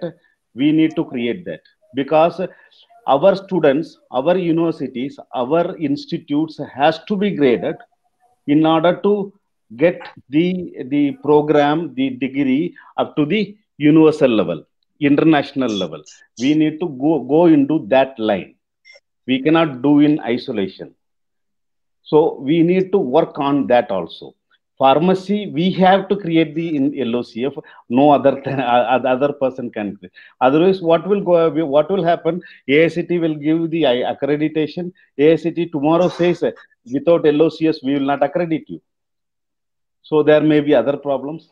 So in coming years, there are various changes is going to happen, and we must be ready. We must be aware, and we must make others aware to, because these are all the changes are going to happen. It's very evident that post-COVID era is very challenging. We cannot expect, we have to expect unexpected. Yes. Vice Chancellor can understand what expectation we had, and after 9 months, what unexpectation we are having. So in every profession, it is that this is the right time to hit the right place. Thank you, sir. Thank you so much, sir. बिल्कुल sir, आज आपने हमें महसूस कराया है कि time आ गया है, अब हमें अपनी प्रेजेंस को खुद शो करना है कि हम लोग हैं, पहचानिए हमें, अपनी पहचान खुद बनाने का टाइम है अब ये। मेरा नेक्स्ट क्वेश्चन नवीन सर से है। सर, अभी भी हमारी जो एकेडमिक्स है और इंडस्ट्री है उसमें गैप दिखाई देता है कि काफी गैप है, तो उस गैप को थोड़ा सा नैरो करने के लिए कुछ suggestions?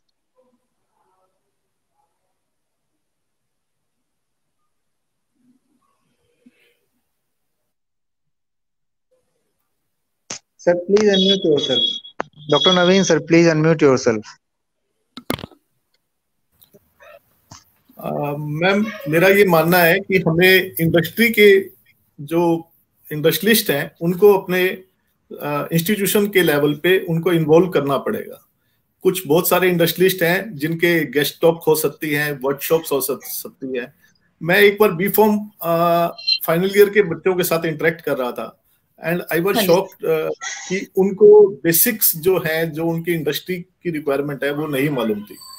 What we use to do, हमने एक वर्कशॉप कराई स्पेशली इसीलिए, जिसमें सिंपली एक्सपेरिमेंट्स हैं। डिसइंटीग्रेशन टाइम क्या होना चाहिए, डिसोल्यूशन टाइम टेबलेट्स का क्या होना चाहिए, कैसे किया जाता है, फ्राइबिलिटी टेस्ट कैसे किया जाता है, उस प्रकार की 2 दिन की वर्कशॉप की। इंडस्ट्री के पर्सन बुलाए और हर स्टूडेंट को इंडिविजुअली उसके बारे में कुछ टाइम दिया गया। और बिलीव मी, क्योंकि जिस कॉलेज के स्टूडेंट से मैं इंटरेक्ट कर रहा था, उनके मैक्सिमम बच्चे इंडस्ट्री में जाते थे, मैन्युफैक्चरिंग में, क्योंकि वो मैन्युफैक्चरिंग हब था। तो उनको वो मैन्युफैक्चरर्स को क्या चाहिए वो उनको पता है। और आप सिर्फ ऐसी इंटरेक्शन करेंगे तो ये टाइम गैप पूरा, ये जो बीच में गैप है एकेडमिक्स का और इंडस्ट्री का, ये पूरा होगा। और हमारे सिलेबस में जो इस पर सिलेबस है वो काफी हद तक मैं समझता हूँ कि इंडस्ट्री ओरिएंटेड बनाया गया है फाइनल ईयर में, और कुछ इलेक्टिव सब्जेक्ट्स रखे गए हैं। और सिलेबस तो वही रहेगा आपकी, पर प्रैक्टिकल एक्सपीरियंस बहुत जरूरी है, ट्रेनिंग बहुत जरूरी है, और इंटरेक्शन बहुत जरूरी है। सिलेबस के अलावा भी आपको स्टूडेंट से इंटरेक्ट करना पड़ेगा, उनको मोटिवेट करना पड़ेगा। मेरा ये मानना है टीचर की ड्यूटी सिर्फ कुरिकुलम कराना नहीं है, उसको मोटिवेट करना है कि वो कुरिकुलम को पढ़े, क्योंकि कुरिकुलम जो हमारा डिजाइन होता है वो 90% स्टूडेंट को डेवलप कर लेता है, लेकिन इंडस्ट्री की रिक्वायरमेंट एटीट्यूड की है। वो एटीट्यूड तब आएगा जब आप टीचर उसको मोटिवेट करेगा। बिल्कुल सर, बिल्कुल सही सर, बिल्कुल सही कह रहे हैं डॉक्टर नवीन गोयल सर कि हमारे टीचर्स का रोल अब बढ़ जाता है। और इसमें से एक चीज और ऐड कर सकते हैं कि जैसे हम लोग अपने स्टूडेंट्स को जो ट्रेनिंग कराते हैं इंडस्ट्री में, वो ट्रेनिंग का जैसे हमारे क्यूरिकुलम में पीसीआई का सारा कुछ दिया हुआ है, उसके अलावा भी हम लोग कोई जो एक्सेस टाइम मिलता है, कोई खाली टाइम मिलता है, उस टाइम पे हम ट्रेनिंग कराएं। इंडस्ट्रियल ट्रेनिंग हम करा सकते हैं बच्चों को, ताकि वो एक्वेंटेड हो वहाँ पे जो मशीनरीज हैं, जो भी वहाँ पे काम चल रहा है। तो बाई डायरेक्शनल चीजें हों, हम इंडस्ट्री के एक्सपर्ट्स को बुला करके अपने कॉलेजेस में करा सकते हैं वो चीजें, और हम लोग खुद भी कॉलेज से इंडस्ट्री की विजिट करा सकते हैं। Thank you so much sir. Next question मेरा डॉक्टर नीरज उपमन्यु सर से है।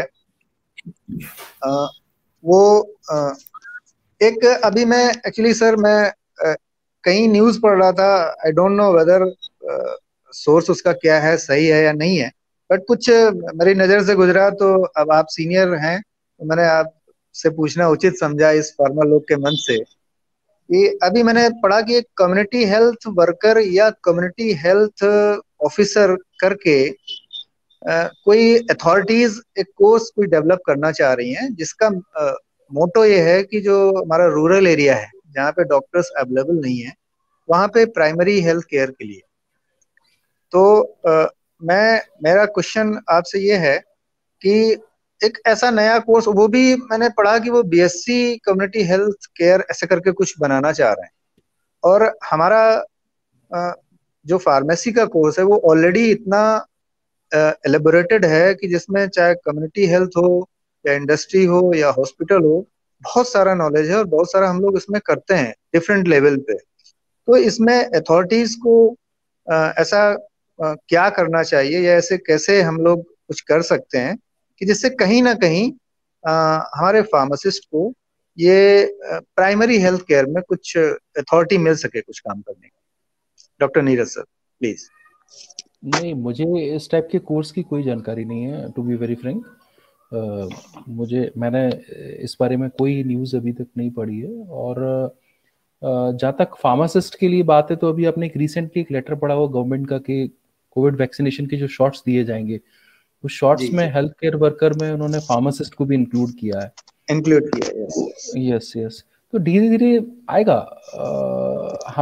मेरा एक बहुत सिंपल सा फंडामेंटल है जो मैं आप सबके साथ शेयर करना चाहूँगा। Keep on working on a pace. आप एक कंटिन्यूस एफर्ट्स किसी भी चीज़ में डालते रहेंगे ना, तो वो डेफिनेटली होगी। जब मैं पढ़ता था डेफिनेटली, तब फार्मेसी का ऑरा और फार्मेसी की जो जितनी भी डिसिप्लिन्स हैं या फार्मेसी के बारे में और जितनी सारी चीज़ें अप्रोच की गई हैं और जितनी चीज़ें फार्मेसी के साथ जुड़ी हैं, उतना नहीं था। धीरे धीरे वो बढ़ रहा है, तो डेफिनेटली वो फार्मेसी धीरे धीरे बढ़ेगा। और क्लिनिकल फार्मेसी के एस्पेक्ट की बात करें तो उसमें अभी भी धीरे धीरे स्लोली प्रोग्रेस हो रही है। और मुझे तो पूरा विश्वास है कि अगर हम एक फोकस के साथ और एक पेस के साथ अगर काम करेंगे तो वो मटेरियलाइज डेफिनेटली होगी। बस हमको अपना प्रयास नहीं छोड़ना है। और हमको, जैसा हरि कुमार सर ने भी बताया, डेफिनेटली वो मेरे दिमाग में बहुत टाइम से चल भी रहा है कि objective based learning definitely it should be there, और वी आर ट्राइंग हार्ड। लेकिन मैंने बोला ना कि अगर आप किसी भी चीज को एकदम बदलना चाहो ना, दैट इज नॉट पॉसिबल। क्या होता है ना, हम लोग बहुत सारे डिफरेंट एंगल से सोचते हैं, और सही बात है बिल्कुल, और सोचने भी चाहिए। और डेवलपमेंट तभी होता है जब हम इंटरैक्ट करें एक दूसरे से, और जब हम नई चीजों को सोचें। लेकिन जब हम चेंजेस की बात करते हैं ना, तो वो एक प्रोग्रेसिव, जैसे हम इवोल्यूशन पढ़ते थे, तो इवोल्यूशन धीरे धीरे हुआ, तो यहाँ पे भी होगा, जरूर होगा। बस हमको कंटिन्यूस एफर्ट्स डालने की जरूरत है। तो आज फार्मासिस्ट का जो सिग्निफिकेंस है, आज से 5 साल बाद और बढ़ेगा। मैं बहुत होपफुल हूँ उसके लिए। बस हमको कंटिन्यूसली करना है। और एक महात्मा गांधी का बड़ा अच्छा कोट था कि दुनिया में सबके लिए सब कुछ है, लेकिन सबके बेसिकली लालच के लिए कुछ भी नहीं है। तो वो बहुत इंपॉर्टेंट चीज है, वो बहुत इंपॉर्टेंट चीज है। तो definitely I am very hopeful, and let's hope for the best. और सबसे इम्पोर्टेंट चीज एक और मैं यहाँ पे शेयर करना चाहूंगा, this is my personal comments.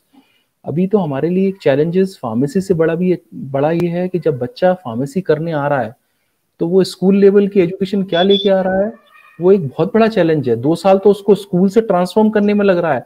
जिस बच्चे को 6 महीना लगता था फार्मेसी को ट्रांसफॉर्म करने में, कि 12वीं से लेके वो फार्मेसी में आ गया है, अब 2 साल तो उसको ट्रांसफॉर्म करने में लग रहा है। अगर नवीन सर और पूजा मैडम और अजीत सर और हरि कुमार सर अगर मेरे से एग्री करें, सतीश सर, ये मतलब मेरे साथ तो हो रहा है, मैं देख पा रहा हूँ, सब जगह है सर, सब जगह है ये ना। प्रॉब्लम, बहुत बड़ी प्रॉब्लम है। ये बहुत बड़ा चैलेंज है। सबसे बड़ा तो यह है कि स्कूल से जब बच्चा ट्रांसफॉर्म होके आ रहा है तो ये बहुत बड़ा चैलेंज है। तो इस पे भी बहुत थॉट प्रोसेस करने की जरूरत है कि जब बच्चा ट्रांसफॉर्म होता है उसको कैसे अपने पेस के साथ डेवलप किया जाए, क्योंकि 2 साल तो ऐसे ही निकल जाते हैं।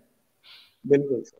तो डेफिनेटली होगा, धीरे धीरे जरूर होगा। थैंक यू जी sir, thank you so much sir, thank you, thanks a lot. बिल्कुल सर, आपने बिल्कुल सही कहा कि स्टूडेंट को अंडरस्टैंड करने में कि फार्मेसी में हम आ गए हैं, हमारी एडमिशन हो गई है, इतना समझने में भी उनको 2 साल लग जाते हैं। ठीक है, thank you so much sir. मेरा next question professor S L. Hari Kumar ji से है। सर, जो हमारी टीचिंग प्रोफेशन में मेजर प्रॉब्लम जो टीचर्स के साथ आ रही है, that is on salary part. Am I audible sir?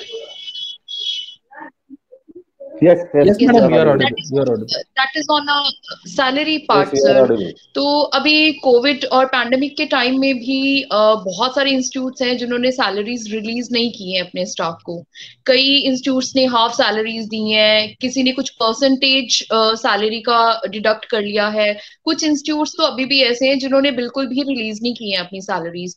तो पीसीआई की नोटिफिकेशन भी आई थी कि आप उनके डैशबोर्ड पर सारी चीजें डालें। इंस्टीट्यूट्स को भी बोला गया था कि सैलरी स्टेटमेंट्स अपनी जो है वो अपलोड करें, लेकिन मैक्सिमम इंस्टीट्यूट्स ने नहीं की है। और उसका सारा इम्पैक्ट जो है वो टीचर्स फेस कर रहे हैं, अभी भी फेस कर रहे हैं। सर, तो पीसीआई क्या कुछ स्टेप उठाएगी इस चीज के लिए?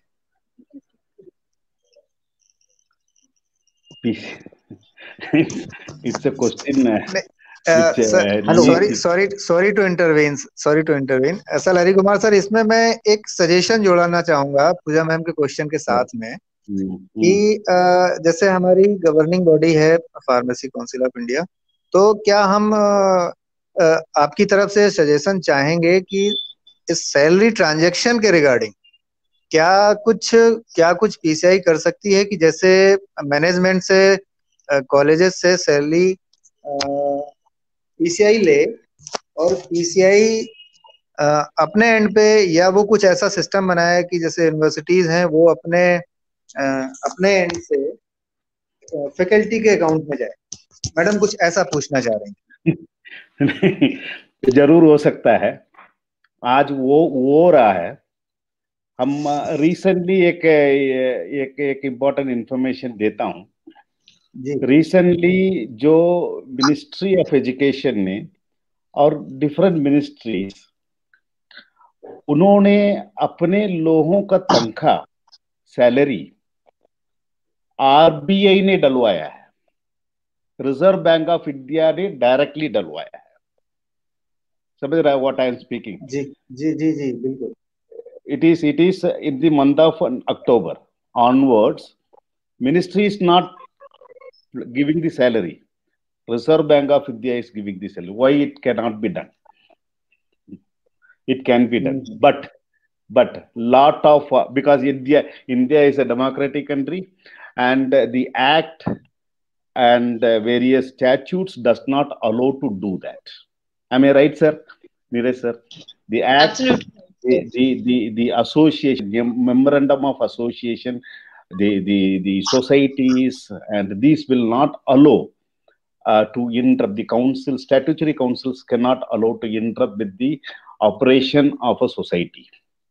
But as a regulator, there must be something harsh on implementing the system, because they are, as I said, teachers are the system, or their system. Without teachers, no institution, and without teachers, no students will come. And COVID situation has created such mental problems, mind level problems. The teachers who are sitting in their home and delivering all kinds of academic delivery, including some of the practical aspects, and completing educating the peoples by sitting in their home at their comfort level. We are not at the comfort level, and preparing an online teaching is requires much more effort than an offline teaching. And here the student will be repeating your lectures many times, and they may comment also. It's an open area, and the medias or the social medias, they can have a group, and they can have a group and give your comment also, negative comments also. Students are very typical on that. So that much pressure these teachers are having, and these so-called edupreneurs are not understanding the efforts of a teacher. The principals, directors who are taking work from the teachers need to explain what kind of work they are placing in to getting this gap, because we are not trained. First one, we are not trained. I think Professor Ajit can we are not trained earlier. COVID has put ourselves to do this for online system. We are not trained even for a SWAYAM platform. We are not trained for anything, and we train ourselves and did our best to deliver, to educate the students who are sitting at their home. But even though they are not getting anything, but in fear of losing a job, they are doing the same. So we as a senior educators, as a principals, we need to ensure that they must be looked after. They must be given the salary at right time. But the suggestion, yes, we can, Pharmacy Council can do, but it is not possible. The Act, regulations, the Society Act does not allow to interfere anyone to interfere in their working style. So, but council can take necessary actions, not by simply writing a letter and putting in the website. No one will do. They can always tarnish the papers and put it in that, and the action will take after 1 year. So the things will already expired. So sir, there is no use for that. Yes. Apart from Pharmacy Council of India, है ना sir, हमारे पास और भी तो government agencies हैं, government है, ministry है, सारा है. तो हम सारा कुछ सिर्फ फार्मेसी काउंसिल ऑफ इंडिया से ही नहीं एक्सपेक्ट कर सकते हैं, या सब कुछ हम उसी के ऊपर नहीं डाल सकते. Yes, you can approach. We can approach concerned state higher education department. They are the one giving the NOC.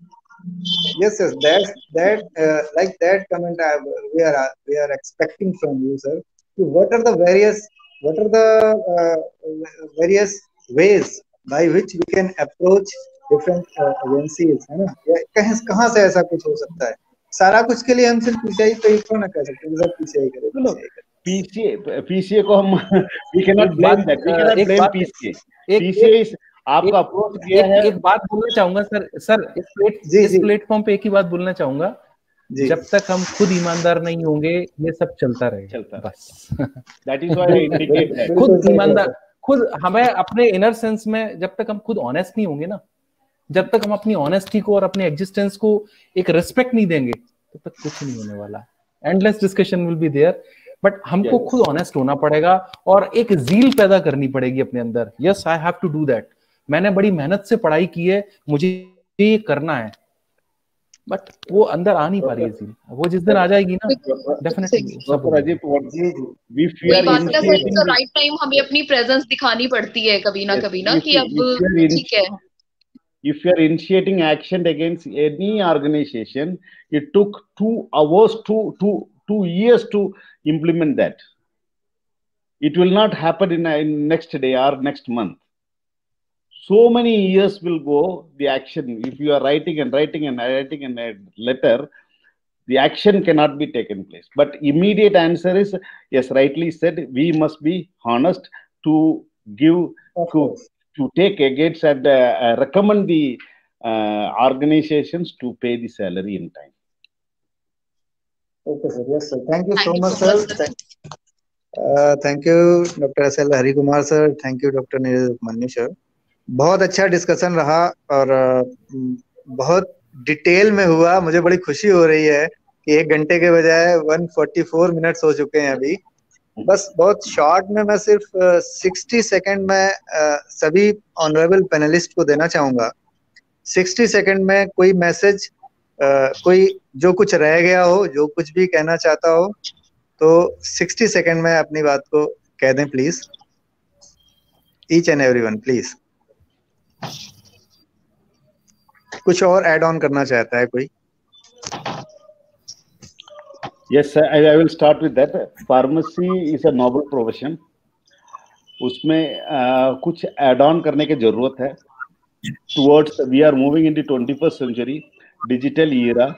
We have to it's a period where we can explore more, train our students according to the need of the hour, and delete something. We need to learn how to unlearn something.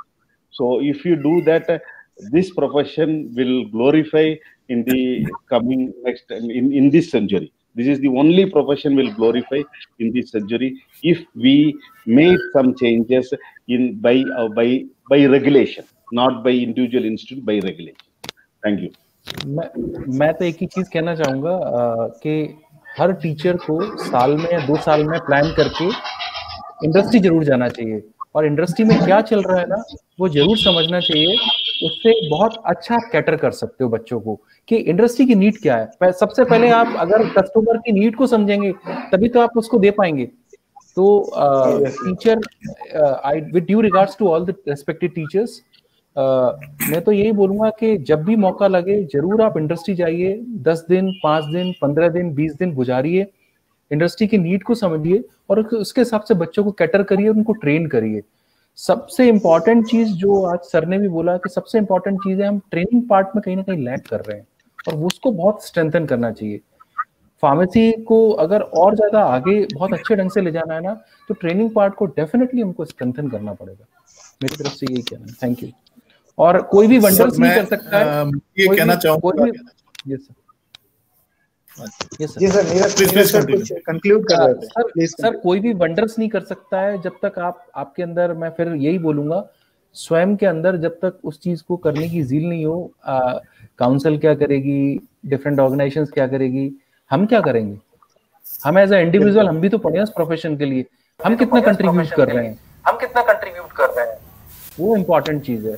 तो हमको सबसे पहले सब चीजों को एक तरफ रख के पहले हम ये देखें, मैंने फार्मेसी की पढ़ाई की है, मैंने B.Pharm किया, M.Pharm किया, PhD किया, पोस्ट डॉक किया, मैंने अपने नेशन को, अपनी सोसाइटी को खुद का कंट्रीब्यूट किया। मैं किस चीज के पीछे भाग रहा हूँ वो इम्पोर्टेंट है। Thank you so much. This is my thank you sir. Yes, मैं ये कहना चाहूंगा कि ये बहुत क्लियर है, it's very clear to all of us कि फार्मेसी की हेल्थ केयर सिस्टम के अंदर बहुत बड़ी रिक्वायरमेंट है। आप मानिए पोस्ट कोविड ईरा में आपने देखा होगा, कोविड ईरा में आपने देखा है कि सबसे बड़ी नीड इस वक्त अगर किसी सिस्टम की है तो हेल्थ केयर सिस्टम की है, और उसको फुलफिल करने के लिए फार्मासिस्ट एक इंपॉर्टेंट रोल प्ले कर सकते हैं। सिर्फ जरूरत यही है कि कैपेबल फार्मासिस्ट चाहिए, और मार्केट में कोई रेगुलेटर, कोई गवर्नमेंट आपको राइट नहीं दिला सकती, कोई लॉ आपको राइट नहीं दिखा सकता। आपको कैपेबिलिटी अपनी प्रूव करनी होगी। जब आप डिमांड को फुलफिल कर पाएंगे तभी आपकी वैल्यू है, तभी आपकी रिकॉग्निशन है। सैलरी का इशू भी आया था, उसमें भी यही है कि सैलरी कोई रेगुलेशन, कोई रूल्स, कोई कानून नहीं बना सकता, सिर्फ डिमांड सप्लाई का खेल है। जिस दिन आप अच्छी क्वालिटी होंगे, इज बाउंड टू पे द सैलरी। ये सब इशू होंगे, धीरे धीरे रिजोल्व होंगे। आज हो सकता है ये इशू ना हो, अल्टीमेटली इंस्टीट्यूशन वही सर्वाइव करेगा जो क्वालिटी एजुकेशन देगा, और क्वालिटी एजुकेशन क्वालिटी टीचर ही दे सकते हैं। तो ये चीज समझनी पड़ेगी हमें धीरे धीरे। हमें कैपेबल फार्मासिस्ट प्रोड्यूस करने हैं और बाकी सब चीजें अपने आप सॉर्ट आउट हो जाएगी समय के साथ। Thank you very much. Thank you sir. And the final comment from our Honorable Professor Satish Sharma, sir.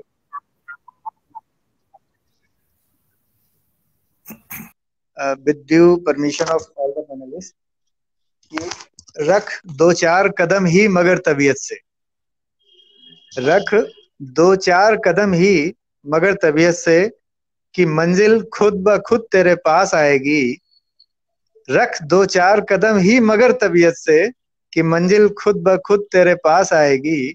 और हारे हालात का रोना रोने वाले मत भूल, कि तेरी तदबीर ही तेरी तकदीर बदल पाएगी। क्या बात है, तो क्या बात है। Thank you so much, thank you so much all the panelist, all the guest, Pooja ma'am. और अब मैं